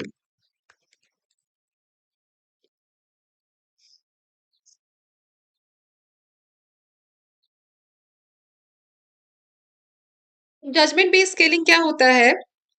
Researcher इसमें क्या करता है, असेस करता है कोई एक कैरेक्टरिस्टिक एंड उसको डायरेक्टली एक प्री डिफाइंड कैटेगरी पे सेट कर देता है। ये डायरेक्ट होता है। फॉर एग्जाम्पल, पेशेंट की पेन लेवल को डॉक्टर इवेल्युएट करेगा एंड बोलेगा 1 to 10 उसकी पेन लेवल क्या है। तो डायरेक्टली एक कैरेक्टरिस्टिक को मेजर किया एंड उसको एक नंबर असाइन कर दिया। अब क्वेश्चनियर में क्या होता है? क्वेश्चनियर एक डिजाइन किया जाता है, क्वेश्चन सेट किए जाते हैं, एक इंसान का रिस्पॉन्स देखा जाता है, फिर उन रिस्पॉन्सेस से देखा जाता है उसकी पोजिशन क्या है उस स्केल पे। अगर किसी कस्टमर को आप क्वेश्चनियर दे दो कि उनको ये इवेंट कैसा लगा, अकॉर्डिंगली आप उनको very satisfied, satisfied, not satisfied वाली स्केल दे दोगे, ठीक है। लेकिन डायरेक्ट में आप क्या करो, डायरेक्टली उस इंसान की पेन देखी और उसको 1 to 10 उसको पेन लेवल पे एक नंबर दे दिया। तो this is direct judgement and this is questionnaire based scaling, ठीक। अब आगे देखो। तो बेसिकली हमारे पास पहले यहाँ पे डेटा देखते हैं। हमारे पास जो डेटा होता है, जिनके हम आगे फर्दर जिनको हम यूज करते हैं स्केलिंग में, वो अलग अलग टाइप्स का होता है। First is nominal data. Nominal data होता है जो सिर्फ लेबलिंग के काम आता है। फॉर एग्जाम्पल, कोई जैसे कोई स्पोर्ट्स पर्सन है, उनके जर्सी पे नंबर लिखा हुआ है 1, किसी को 2 मिला है, किसी को 3 मिला है, तो वो लेबलिंग के काम आ रहा है। इस डेटा का लेबलिंग से ज्यादा और कोई पर्पज नहीं है। इस पे हम कोई अर्थमेटिक ऑपरेशन नहीं कर सकते। हम ये नहीं बोल सकते जिसकी टी शर्ट पे 1 लिखा है 2, जिसकी टी शर्ट पे 2 लिखा है वो ज्यादा एफिशिएंट है 1 से, ऐसा कुछ नहीं है। हम ये नहीं बोल सकते 2 - 1 अगर हम 1 करें, दैट मीन सेकेंड प्लेयर जिस प्लेयर की टी शर्ट पे 2 लिखा है एंड जिस प्लेयर की टी शर्ट पे 1 लिखा है, इनको आपस में माइनस करो तो 1 लेबल हमारे पास आ जाएगा। ऐसा भी कुछ नहीं है, ये बस सिंपली लेबल है, that is nominal data. Second one is ordinal data. फिर इन्हीं डेटा के बेसिस पे हम डिफरेंट टाइप ऑफ स्केल्स जो है वो डेवलप करते हैं। ऑर्डिनल डेटा होता है जहां पे ग्रेटर देन और लेस देन की वैल्यू कोई होती है, ठीक। फॉर एग्जाम्पल हम बोलते हैं, हम किसी की हार्डनेस मेजर करते हैं किसी ऑब्जेक्ट की, हमें पता है मोस्ट हार्डेस्ट सब्सटेंस दुनिया में कौन सा है, डायमंड, तो डायमंड को 10 दे दिया। सॉफ्ट सबसे ज्यादा कौन सा है? टैल्क, आई थिंक टैल्क को 1 दे दिया। तो जब हम बोलते हैं 1 इज जो टैल्क है उसकी सॉफ्टनेस इज ग्रेटर देन 10, या हम बोलते हैं टैल्क को 1 दे दिया है हार्डनेस स्केल पे एंड डायमंड को 10 दे दिया है, तो यहाँ पे ये वाली जो इनको मेजर करना कि कौन ज्यादा है कौन कम है, दैट इज एप्लीकेबल, क्योंकि यहाँ पे 1 इज ग्रेटर देन 10 का कोई मतलब है। यहाँ पे लेबलिंग वाले केस में third number of player is greater than first number player जिनको फर्स्ट लेबल दिया हुआ है, इसका कोई मतलब नहीं है। तो इसमें हम रैंकिंग देख सकते हैं ऑर्डिनल डेटा में, ठीक है। तो that is ordinal data. Third one is interval data. Interval data में देखो क्या होता है, मैं आपको एग्जांपल से समझाती हूँ। फॉर एग्जांपल हमारे पास डिफरेंट डिग्रीज ऑफ टेम्परेचर्स हैं, कहीं पे 10 डिग्री है, 20 डिग्री है, 30 डिग्री है। तो इसमें लेबलिंग वाला भी काम आएगा, क्योंकि लेबलिंग तो ऑब्वियसली मोस्ट बेसिक है। तो आगे हम जितने भी डेटा और स्केल्स पढ़ेंगे वहां पे लेबलिंग होगी। ऑर्डिनल भी यहाँ पे चलेगा, क्योंकि 20 डिग्री सेल्सियस जो है it is greater than 10 degree Celsius, इसका कोई वैल्यू है। नॉट लाइक या अनलाइक नॉमिनल डेटा जहाँ पे 3 ग्रेटर देन 2, ये कोई वैल्यू नहीं थी, मतलब ये कोई जो था लॉजिक नहीं बनता था। तो ऑर्डिनल भी हो गया यहाँ पे। यहाँ पे अगर हम देखते हैं टेम्परेचर डिफरेंस दो एरियाज का 20 - 10, और यहाँ पे फॉर एग्जाम्पल 40 - 30 करते हैं, तो दोनों केसेस में 10 आएगा। दैट मीन जो ये दोनों जगह है वहां पे 10 डिग्री सेल्सियस से सेम टेम्परेचर होगा। तो ये जो माइनस अर्थमेटिक, ये जो ऑपरेशन माइनस अगर सब्ट्रैक्शन करेंगे वो भी इस केस में चल जाएगा, ठीक है। यहाँ पे क्योंकि माइनस का कोई वैल्यू है, आपने 4 जगह ली एंड उनको आपस में टेम्परेचर दो को कैटेगरी में डिवाइड करके माइनस किया, दोनों का सेम आ गया 10 की यहाँ पे कोई वैल्यू है। लेकिन इस वाले केस में मल्टीप्लीकेशन नहीं चलेगा। वो कैसे नहीं चलेगा? फॉर एग्जाम्पल हम 126 डिग्री फ़ारेनहीट को करते हैं टेम्परेचर में convert, that is 52 degree Celsius. यहाँ पे 63 डिग्री फ़ारेनहीट को हम टेम्परेचर में सेल्सियस में कन्वर्ट करते हैं, it will come as 17 degree Celsius. तो 126 डिग्री फ़ारेनहीट कहीं पे है, दैट मीन्स उस एरिया में 52 डिग्री सेल्सियस है, एंड 63 डिग्री फ़ारेनहीट कहीं पे है, दैट मीन्स 17 डिग्री सेल्सियस है। अब ये तो इसका डबल है, 63 इंटू टू इज 126। अगर मल्टीप्लीकेशन या ट्वाइस ये सारे जो इंटरवल हैं, ये सारे जो डेटा हैं, ये भी ट्रू होते, उस केस में 17 का ट्वाइस होना चाहिए था 52, लेकिन ये इसका थ्राइस भी नहीं है, ठीक है। तो ये मल्टीप्लीकेशन यहाँ पे स्टैंड नहीं करेगा, समझ गए आप? मैं आपको बस एग्जांपल दे रही हूँ चीजें क्लियर करने के लिए। आपको माइनस वाला यहाँ पे चला, लेकिन उसके आगे वाला यहाँ पे नहीं चला। तो मैंने 126 फ़ारेनहीट को जब टेम्परेचर में सेल्सियस में कन्वर्ट किया तो 126 को 52 आ गया, 63 का 17 आ गया। अब 63 ट्वाइस है 126 का, तो इस लॉजिक के साथ हमारे इस इंटरवल डेटा में 17 होना चाहिए ट्वाइस 52 का, जो नहीं है।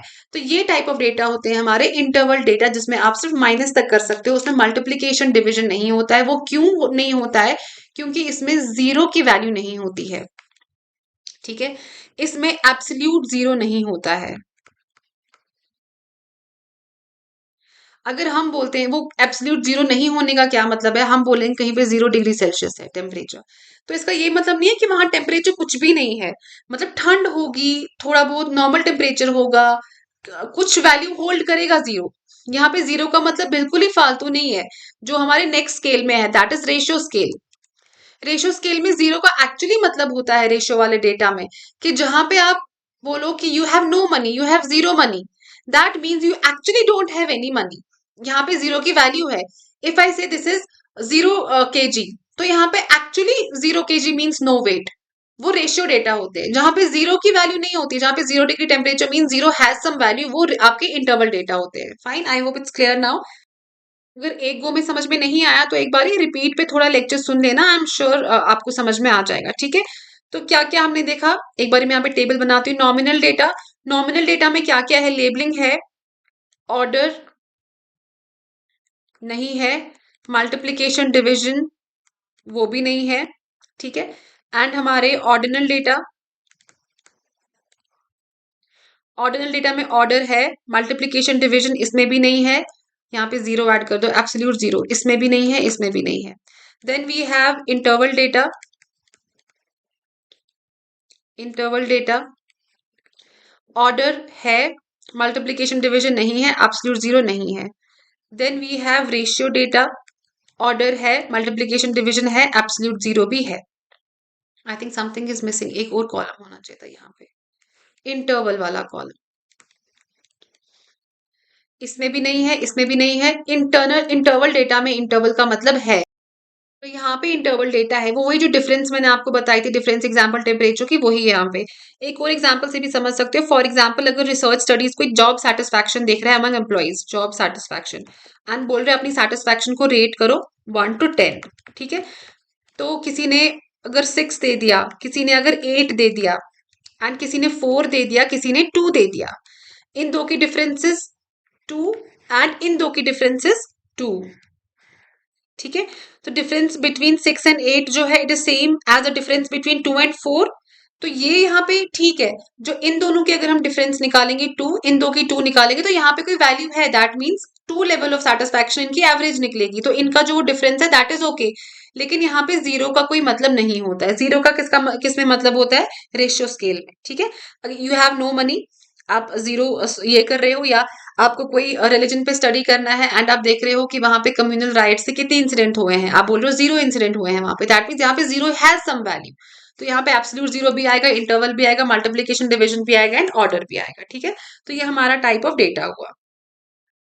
ये हमारे अलग अलग टाइप के डेटा हैं, इसी के बेसिस पे एक साइकोलॉजिस्ट हैं, स्टेनली स्टीवंस, उन्होंने डेवलप की थी 4 common scales of measurement. 4 common scales of measurement: nominal, ordinal, interval and ratio. I hope कि ये मुझे एक्सप्लेन करने की जरूरत है, ये आप समझ जाओगे कि ये किस तरीके का डेटा मेजर करती हूँ, किस तरीके के डेटे को डेटे ये किस तरीके के डेटा को डिफरेंट स्केल्स पे जो है वो मेजर अलाइन करती होंगी।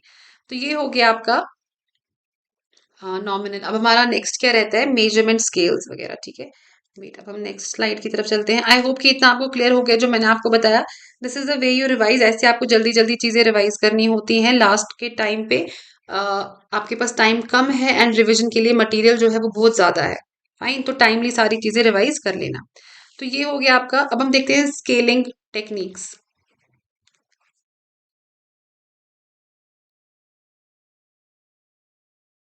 पहले स्केलिंग हो गया। स्केलिंग क्या होता है वो मैंने आपको बताया। Then we have two primary methods, direct judgement and questionnaire based scaling. Structure of scale, scale में हमारे पास एक हाईएस्ट पॉइंट होता है, लाइक वेरी सेटिस्फाइड, या आपके पास वेरी डिससेटिस्फाइड, एक लोएस्ट पॉइंट, एक हाईएस्ट पॉइंट एंड एक न्यूट्रल पॉइंट होता है, न्यूट्रल। ठीक है। अब स्केल कंस्ट्रक्शन टेक्निक्स हमारी होती हैं, वेरी वेरी डिफरेंट टेक्निक्स होती हैं, उन्हीं के बेसिस पे हम डिफरेंट स्केल्स जो है वो बताते हैं। मैं आपको स्केल कंस्ट्रक्शन टेक्निक्स नहीं बताऊंगी कि किस किस तरीके से हम कंस्ट्रक्ट करते हैं, क्योंकि वो हमने ऑलरेडी लेक्चर्स में पढ़ा है। मैं आपको टाइप्स ऑफ स्केल्स बताऊंगी। टाइप्स ऑफ स्केल्स एक बार आपको समझ में आ गया, फिर स्केल्स के रिलेटेड, इनकी कंस्ट्रक्शन टेक्निक्स के रिलेटेड कोई भी क्वेश्चन होगा तो वो आप आराम से आंसर कर पाओगे। तो हम डिफरेंट टाइप्स ऑफ स्केल्स यहाँ पे पढ़ेंगे, ठीक है। तो first is your rating scales.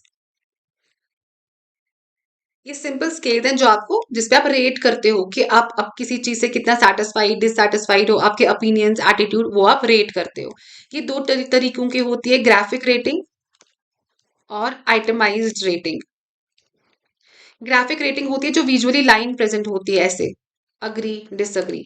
Itemised होती है जैसे हम किसी ऐप पे जाते हैं, वहां पे 5 स्टार्स दिए होंगे, फिर 4 स्टार्स होते हैं, रिव्यू जैसे हम देते हैं, फिर 3 स्टार्स होते हैं, डिफरेंट आइटम्स बने होते हैं, very satisfied, satisfied, averagely satisfied और न्यूट्रल एंड डिससेटिस्फाइड, जैसे हम रिव्यू देते हैं। ठीक है। ऐसे करंट क्रंच ऐप डाउनलोड आपने अभी तक कर ली होगी, नहीं की होगी तो प्ले स्टोर से कर लेना एंड अपना एक रिव्यू दे देना उस ऐप का।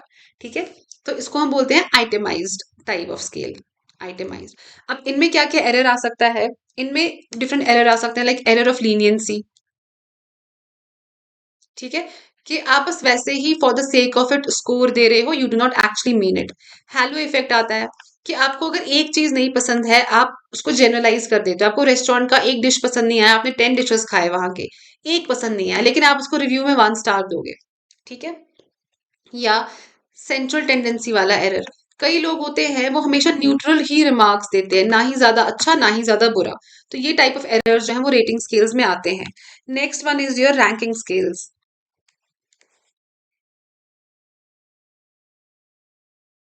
रैंकिंग स्केल्स होता है, यूजुअली रैंक करते हैं हम चीजों को कंपेयर करने के लिए। हमारे पास वैरायटी ऑफ ऑब्जेक्ट्स हैं, हम उनको कंपेयर कर रहे हैं।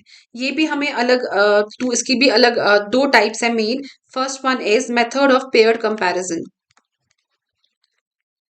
मेथड ऑफ पेयर्ड कंपैरिजन, इसमें क्या करते हैं, हमारे पास कंपेयर करने के लिए बहुत है, हम उनको दो दो पेयर्स में कंपेयर करके जो है अपनी जो स्टडी है वो कंडक्ट करते हैं। फॉर एग्जाम्पल आपको बोलना है 5 ड्रिंक्स है आपके पास, कोका कोला,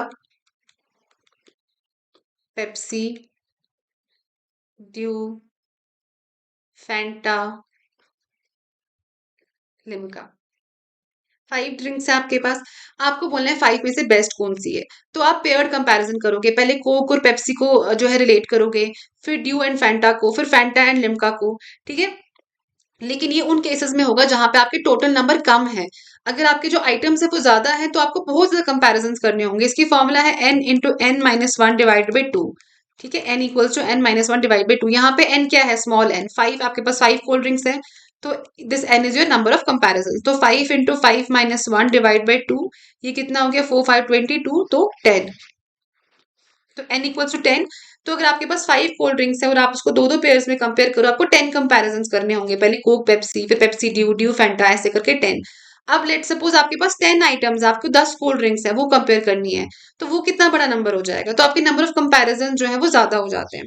तो first one is method of paired comparison, ये आप छोटे जब कम कंपेयर करना होता है तब यूज कर सकते हैं। Second one is ordinal versus interval data in paired comparison. Ordinal versus internal data, interval data, हमारे पास ऑर्डिनल डेटा है, अब हम उसमें बोल सकते हैं कि कौन सी चीज को ज्यादा रैंक किया, उसका कोई मतलब है, ग्रेटर देन और लेस देन का कोई मतलब है, ठीक है। अब इसको हमें इंटरवल स्केल में ट्रांसफर करना है, कन्वर्ट दिस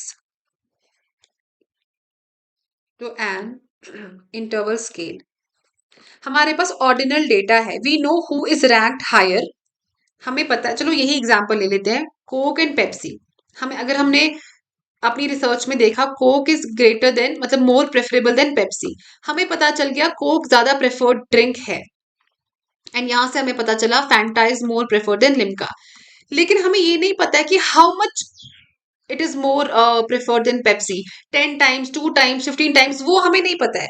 हमें बस पता है कि it is ranked higher, but we do not know how much better is Coke from Pepsi, ठीक है। How much better is Coke from Pepsi, that we not know, we only know कि Coke is better than Pepsi. तो उसके लिए कि how much better के लिए we need interval data, क्योंकि वहां पे इंटरवल की वैल्यू है, डिफरेंस की वैल्यू है।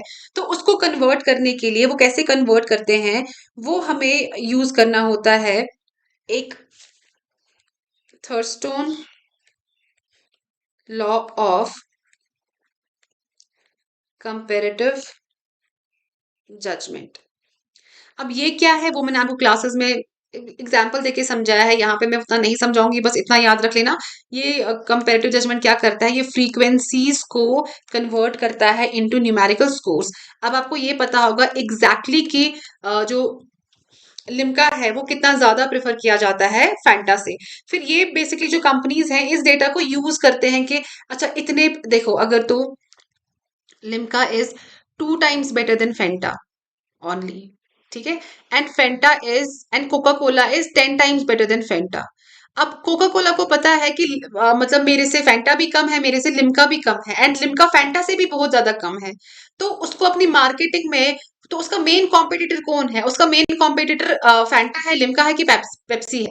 ये उसको तब पता चलेगा जब उसको, उसके पास, कोका कोला वालों के पास न्यूमेरिकल स्कोर हो कि how much better is Pepsi than, how much better is Fanta than Coca Cola, and how much better is Limca than Coca Cola.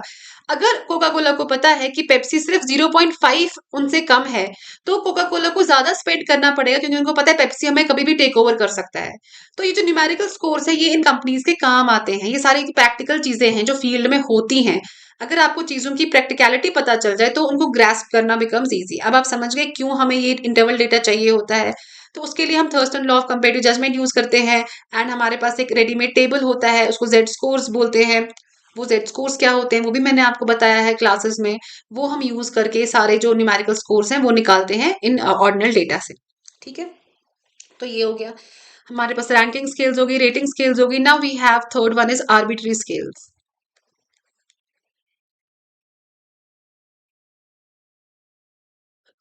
Arbitrary scales होती है जिसमें कोई लॉजिक नहीं होता है। हैप्पीनेस स्केल बनाई, जो मर्जी आपने उसके जो पैरामीटर्स है वो सेट कर दिए, ठीक है। इसमें कोई साइंटिफिक, आप इस पे कोई इंक्वायरी नहीं बैठेगी कि आपने ये क्यों किया वो क्यों किया। हैप्पीनेस एक सब्जेक्टिव चीज है, आपके लिए हैप्पीनेस पैसा है, किसी के लिए हैप्पीनेस फीलिंग्स है, किसी के लिए हैप्पीनेस पेरेंट्स है, किसी के लिए सिबलिंग्स है, किसी के लिए पार्टनर्स है। तो एक आर्बिट्री सी स्केल बना दी, ठीक है। Fourth one is differential scales, जो किसने बनाई थी, थर्स्टोन ने, THURSTONE। ये होता है जो बताता है हमें एटीट्यूड टुवर्ड्स स्पेसिफिक थिंग, ठीक है। इसमें आप याद रखोगे बेसिकली सारी स्किल्स एटीट्यूड्स ही मेजर करती हैं, ठीक है। तो वो एटीट्यूड अब किस तरीके से मेजर होता है, उस किसमें क्या होता है, किसमें क्या नहीं होता है, उसके बेसिस पे हम इसको अलग अलग नाम एंड अलग अलग कैरेक्टरिस्टिक्स जो है वो असाइन कर देते हैं। डिफरेंशियल स्केल्स में आप याद रखोगे इसमें यूज होता है कंसेंसस। कंसेंसस जहां भी आप देखोगे स्केल्स में, उसका मतलब है एक्सपर्ट्स, पैनल ऑफ एक्सपर्ट। मैं एक स्केल बना रही हूँ मेंटल हेल्थ पे, तो उसके लिए आई नीड एक्सपर्ट्स जो वो स्केल डेवलप करें और जो टेस्टिफाई करें कि हाँ ये चीजें मेंटल हेल्थ वाली स्केल्स में इंक्लूड होनी चाहिए। तो differential scales use consensus approach, जहां पे experts are required, panel of experts are required to form that scale. So that is differential scale. Fifth one is summated scale. इसको बोला जाता है लाइकर्ट टाइप स्केल. ठीक है. इसमें एटीट्यूड क्या मेजर होता है कि आप किसी चीज से कितना अग्री एंड डिसअग्री करते हो. Like I am very satisfied, you are very satisfied with current crunch, you are very very satisfied with current crunch, you are very very very very satisfied with current crunch, less satisfied I will not add here.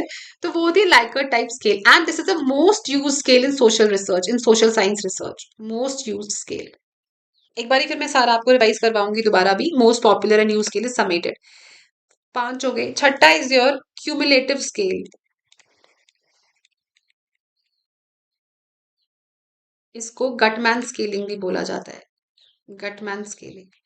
Cumulative scale is जहां पे आप एक extreme sentence दे दोगे and उसका मतलब होगा जो middle range के सेंटेंस होंगे वो भी इंक्लूड हो रहे हैं. फॉर एग्जाम्पल आप बोलते हो कि मुझे नॉन वेज बहुत पसंद है. I love non veg.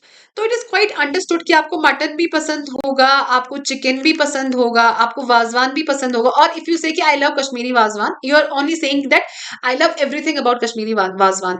तो that means you love tabak maaz also, you love gushtaba and rista also. तो ये जो आप एक एक्सट्रीम सेंटेंस दोगे, दैट मीन जो मीडियम वाली सेंटेंसेस है वो भी इसमें इंक्लूड होंगे. तो आपका मोस्ट फेवरेट लीस्ट फेवरेट जो है इन चीजों से पता चल जाता है क्यूमुलेटिव स्केलिंग से. ठीक है. Seventh one is factor scale. Factor scale होता है जो हिडन चीजें मेजर करता है, लेटेंट. ये हमें कोरिलेशन बताता है वेरिएबल्स का. इसका मेजर हम फैक्टर स्केल्स का एक मेजर टाइप है, that is your semantic differential scales. Semantic differential scale जो दिया था चार्ल्स ओ एस गुड ने. Charles Osgood. इसका क्या मतलब हुआ? इसका मतलब होता है कि मतलब ये क्या करता है, डिफरेंशियल सिमेंटिक डिफरेंशियल स्केल ये चीजों को बाइपोलर इसमें देखता है, बाइपोलर ऑपोजिट्स में. लाइक ये स्केल बनाएगा गुड बैड, बॉय गर्ल. तो इसके स्केल में बाइपोलर ऑपोजिट्स होंगे. फाइन. एंड ये मोस्टली चीजों का साइकोलॉजिकल मीनिंग समझने की कोशिश करता है, psychological meaning, and it is multi dimensional.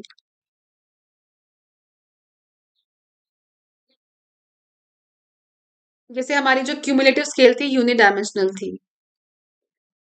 ये एक टाइम पे एक ही चीज देखेगी. आपने एक एक्सट्रीम स्टेटमेंट बोली, मतलब नॉर्मल स्टेटमेंट्स भी इंक्लूडेड हैं. आपको मोस्ट फेवरेबल लीस्ट फेवरेबल पता चल रहा है, बट दिस इज ये आपको हिडन हिडन मीनिंग्स एक्सप्लोर कर रहा है. तो ये काफी चीजें जो है वो अपने एनालिसिस में लेगा. इसको हम बोलते हैं मल्टी डायमेंशनल. ठीक है. अब we have one more scale, that is multi dimensional scaling. ये एक डिफरेंट स्केल भी है, मल्टी डायमेंशनल स्केलिंग. ये क्या करता है? ये परसेप्शन मेजर करता है. लाइक हाउ कंज्यूमर्स जो है वो परसीव डिफरेंट सॉफ्ट ड्रिंक्स, वो हम मल्टी डायमेंशनल स्केलिंग से भी कर सकते हैं. अगेन ये दो टाइप का है. For example one first type is metrics, metric multi dimensional scaling, and non metric. Metric में लेट्स सपोज आप कोक को बोलते हो, कोका कोला को आपने नंबर दे दिया 2 एंड फैंटा को दे दिया 4. That means Fanta is 2 times more preferable than Coca Cola. तो यहाँ पे इसका मतलब है कोई, तो दिस इज मेट्रिक. ठीक है. नॉन मेट्रिक में एक और एग्जांपल ले लेते हैं. फॉर एग्जांपल सैमसंग को आपने दे दिया 2, एप्पल को दे दिया, सैमसंग को आपने 3 दे दिया, एप्पल को 2 दे दिया, एंड रेडमी को 4 दे दिया नंबर. तो यहाँ पे आपको ये नंबर से ये पता चल रहा है कि जो एप्पल रेडमी है, this is more preferred than Apple, and Samsung is also more preferred than Apple. तो यहाँ पे इसका ये मतलब नहीं है कि Redmi is twice as preferable as Apple. नहीं, Redmi is more preferable than Apple, इतना एप्लीकेबल है. इन नंबरों का लिटरल वाला मीनिंग नहीं है. तो that is non metric. Metric is जब आपका लिटरल वाला मीनिंग होगा. तो यहाँ पे आपके टाइप्स ऑफ स्केल्स, तो क्या क्या हमने देखा? रेटिंग स्केल आप सिंपल रेट करते हो, उसके दो मेथड्स देखे. ग्राफिक रेटिंग जो विजुअली आप ऐसे लाइन में रिप्रेजेंट करते हो, आइटमाइजेस जो आप जैसे रिव्यूज डालते हो एप्स पे. देन योर रैंकिंग स्केल, इसमें मेथड ऑफ पेयर कंपैरिजन करते हैं, दो दो करके रैंक करते हैं, या ऑर्डिनल वर्सेस इंटरवल, क्योंकि कभी अगर हमें पता देखना है कि कितना बेहतर है कंपनीज यूजली यूज करती हैं अपनी मार्केटिंग स्ट्रैटेजी के लिए, तो उसके लिए we need to convert this into the interval data into numerical score. उसके लिए law of Thurstone comparative judgement use होता है and Z scores are use to convert frequency into numerical scale. ये लेक्चर्स में मैंने डिटेल में example के साथ बताया है। Then we have arbitrary scale, जो आर्बिट्रीनेस मेजर करता है, कोई एक्सपर्ट लॉजिक साइंटिफिक की जरूरत इसमें नहीं होती। डिफरेंशियल स्केल थर्स्टोन ने बनाई थी, उसको कंसेंसस बेस्ड होती है, that means panel of expert is required. Summated is Likert type scale, most popular and used, जो आपको वो एटीट्यूड्स मेजर करता है कि सेटिस्फाइड हो नॉट सेटिस्फाइड हो। क्यूमुलेटिव गटमैन स्केल, नहीं गटमैन स्केलिंग भी इसको बोला जाता है, ठीक है, गटमैन ने दिया था ये देखता है कि अगर आप एक एक्सट्रीम स्टेटमेंट से अग्री करते हो तो जो लेस फॉर्मल स्टेटमेंट्स है, लेस एक्सट्रीम स्टेटमेंट्स है, उनसे भी अग्री करोगे। मोस्ट फेवरेबल, लीस्ट फेवरेबल, ऐसे पता चला सकते हो। यूनिडायमेंशनल है। Factor scale is multi dimensional, इसमें आपको हिडन मीनिंग, लेटेंट चीजें पता चलेंगी। साइकोलॉजिकल स्केल भी इसको बोला जाता है। एंड इसका एक मेजर टाइप है सिमेंटिक डिफरेंशियल स्केल, जो चार्ल्स ओएस गुड ने दिया था। ये हमें बाइपोलर कैरेक्टरिस्टिक्स करके स्केल्स बनाने में हेल्प करता है। Multi dimensional is metric and non metric perception measure करता है। मेट्रिक में नंबर का वैल्यू होता है, नॉन मेट्रिक इज सिंपली आपकी रैंकिंग पता चलती है, ठीक है। तो ये आपके डिफरेंट टाइप्स ऑफ स्केल्स है। तो नेक्स्ट हमारा लास्ट टॉपिक रहता है, दैट इज डेटा एनालिसिस वाला। डेटा एनालिसिस, डेटा एनालिसिस क्या होता है? बेसिकली हम रॉ डेटा को कलेक्ट करते हैं, raw data is collected and हम उसको कन्वर्ट करते हैं into meaningful information for decision making. आप कहीं इलेक्ट्रिफिकेशन स्टडी कर रहे हो रूरल एरिया में, तो अपने गांव गांव जाके कितने घरों में बिजली है नहीं है, कितने वॉट्स की है, कब से आ रही है, वो सारा डेटा अपने पास रखा, रॉ डेटा कलेक्ट किया। अब आपको उसकी प्रोसेसिंग करनी होगी, किसी मीनिंगफुल इन्फॉर्मेशन में उसको डालना होगा, ताकि फिर आप एनालाइज कर पाओ कि किस गांव में कितनी बिजली है, कितना गांव कितना फॉरवर्ड कितना बैकवर्ड है। That is data analysis. ये आप मैनुअली कर सकते हो अगर छोटा होगा, या you require special software for this, computer के थ्रू कर सकते हो, ठीक। तो ये सारी चीज़ों को हम डेटा प्रोसेसिंग बोलते हैं। तो इसके बाद हमारा डेटा को सबसे पहले हम क्या करते हैं, उसको एडिट करते हैं। उसके बाद डेटा की कोडिंग होती है एंड फिर हम उसको टेबुलेशन में रिप्रेजेंट करते हैं, ठीक है। एडिटिंग डेटा क्या करता है? बेसिकली ये चेक करता है कि जो भी डेटा आपने कलेक्ट किया है, क्या वो कंप्लीट है, वो कंसिस्टेंट है, वो एक्यूरेट है, एंड क्या वो रेडी है फॉर कोडिंग और नॉट, ठीक है। तो डेटा कलेक्ट करके डायरेक्टली आप उसको कोड नहीं कर सकते ना, हो सकता है डेटा में कुछ मिसिंग पार्ट्स हो, डेटा आपका सही नहीं हो, डेटा इनकंसिस्टेंट हो, तो पहले आप उसकी प्रॉपरली एडिटिंग करोगे ये सारी चीजें चेक करने के लिए। उसके बाद क्या होता है, डेटा को हम कोड कर देते हैं। तो बेसिकली एडिटिंग में पहले देख लो, दो टाइप्स की होती है, field editing and in house editing. Field editing होता है जो इमिडिएटली किया जाता है आफ्टर डेटा कलेक्शन, ठीक है। एंड इन हाउस होता है जब बाद में वापस जो रिसर्चर है वो अपने ऑफिस आके उसके बाद डेटा जो है वो एडिट करता है। ये उन केसेस में होता है जहां पे फील्ड एडिटिंग पॉसिबल नहीं है। अब आपने एडिट कर लिया, उसके बाद you will code your data. Coding होता है, अब जो भी आपके रिस्पॉन्सेज हैं, जो भी एडिटेड रिस्पॉन्सेज हैं, उनको आप एक कोड्स में कन्वर्ट करते हो और न्यूमेरिकल वैल्यूज में, ताकि डेटा बाद में देखो, अगर आपको कंप्यूटर में डेटा फीड करना है, ठीक है, अब आपको इसको एनालाइज करवाना है, तो उसके लिए वो एक पर्टिकुलर फॉर्मेट का होना चाहिए। आप कंप्यूटर में कुछ भी पंच इन नहीं कर सकते हो। पहले जमाने में कोड शीट्स यूज होते थे, वो एक तरीके का कार्ड आप बोलो, उस पे हम पंच करते थे, उस पे होल्स होते थे ऐसे, उस पे डेटा पंच किया जाता था, कार्ड्स जैसे होते थे वो। अब यही काम कंप्यूटर करता है, तो आपका सारा जो डेटा है उसको एनालाइज करता है, फाइन। एंड इसमें भी प्री कोडिंग होती है जो फील्ड वर्क के पहले होती है, पोस्ट कोडिंग होती है that is done after field work. Code book, एक कोड बुक होती है,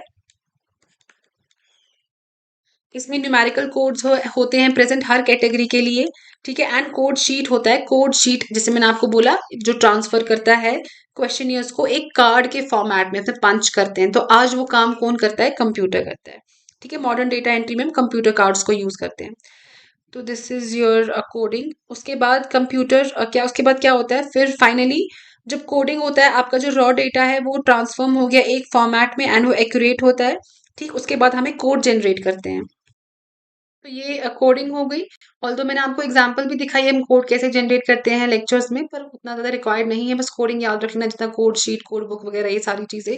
फिर फाइनली वी हैव टैबुलेशन, जहाँ पे हम अपने डेटा को एक टेबल फॉर्म में रिप्रेजेंट करते हैं।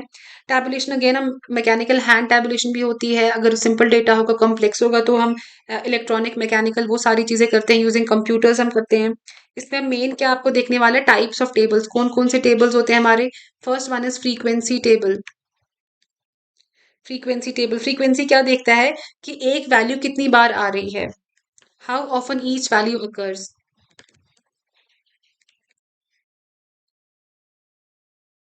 ठीक है।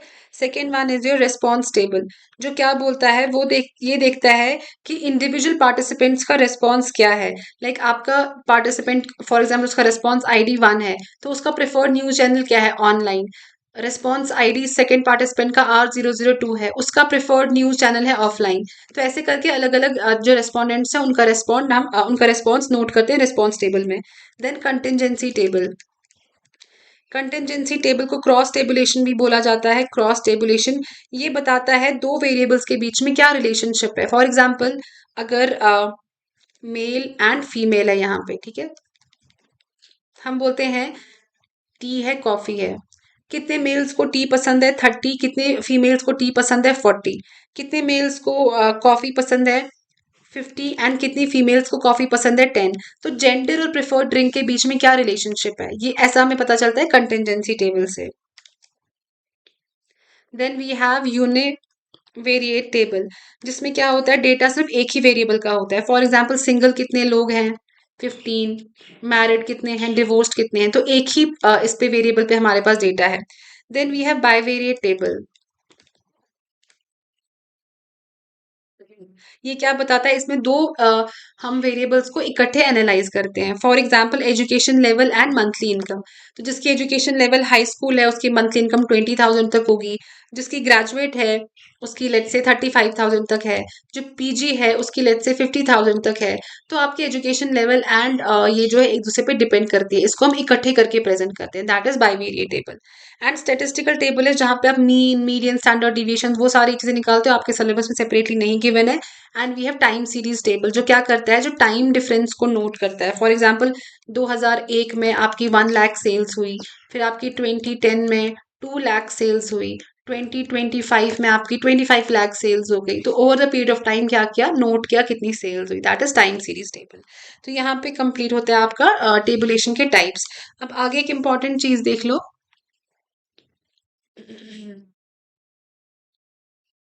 इनकी लेबलिंग देख लो। ऊपर हम लिखते हैं title of the table number सबसे पहले, फिर लिखते हैं टाइटल। जो ये होते हैं इनको हम बोलते हैं ऐसे करके रोज, एंड ये हमारे होते हैं कॉलम्स। ठीक है। तो जो कॉलम की हेडिंग है उनको हम कैप्शंस बोलते हैं, एंड जो रोज की हेडिंग है, लाइक यहाँ पे अगर लिखा है जेंडर, फिर यहाँ पे जेंडर 1 जेंडर 2 जो भी हेडिंग का बनाओ, जो रोज की हेडिंग है उसको हम बोलते हैं स्टब। ठीक है, यहाँ पे फुटनोट लिखा होता है।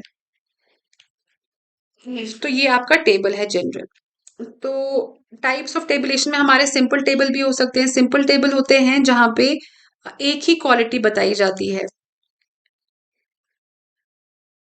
ये नोट्स में मैंने आपको फोटोग्राफ्स भी दिए हुए हैं, टेबल के इमेजेस भी दी हुई हैं। Simple table is just one quality, को वन वे टेबल भी बोलते हैं। ठीक है। Then we have complex table, जो होते हैं ये 2 वेज भी हो सकते हैं, 3 वेज भी हो सकते हैं। अगर दैट मीन्स उससे एक से ज्यादा क्वालिटी होगी, 2 वे टेबल में 2 क्वालिटीज होंगी, 3 वे टेबल में 3 क्वालिटीज होंगी। अगर बहुत 3 से ज्यादा क्वालिटीज होंगी तो उसको मैनीफोल्ड टेबल बोलते हैं। ठीक है। ये 2 वे टेबल के आगे क्या हो जाता है, ये कॉम्प्लेक्स टेबल। 2 वे टेबल हो गया, 1 वे टेबल सिंपल टेबल हो गया, फिर कॉम्प्लेक्स टेबल में 2 वे टेबल हो गया, 3 वे टेबल हो गया। अगर 4 क्वालिटीज हमें टेबल में लिखनी है तो उनको मैनीफोल्ड टेबल बोलते हैं। 5 क्वालिटीज तो मैनीफोल्ड टेबल। ठीक है, otherwise 2 way table and 3 way table. तो यहाँ पे आपका टेबुलेशन भी खत्म हो जाता है। फिर अगर कोई सिंपल एक आधा चीज रह गई होगी तो वो आप नोट से देख लेना। बाकी कुछ है नहीं, जो मेजर मैंने आपको सारा जो इसका मेन मेन रिसर्च मेथोडोलॉजी के जो एरियाज थे जहाँ से डाउट्स आते हैं एंड कंफ्यूजिंग स्केल सैम्पलिंग वगैरह, वो सारा मैंने रिवाइज करवाया। तो till the time you get a new video, bye, take care, have a great day.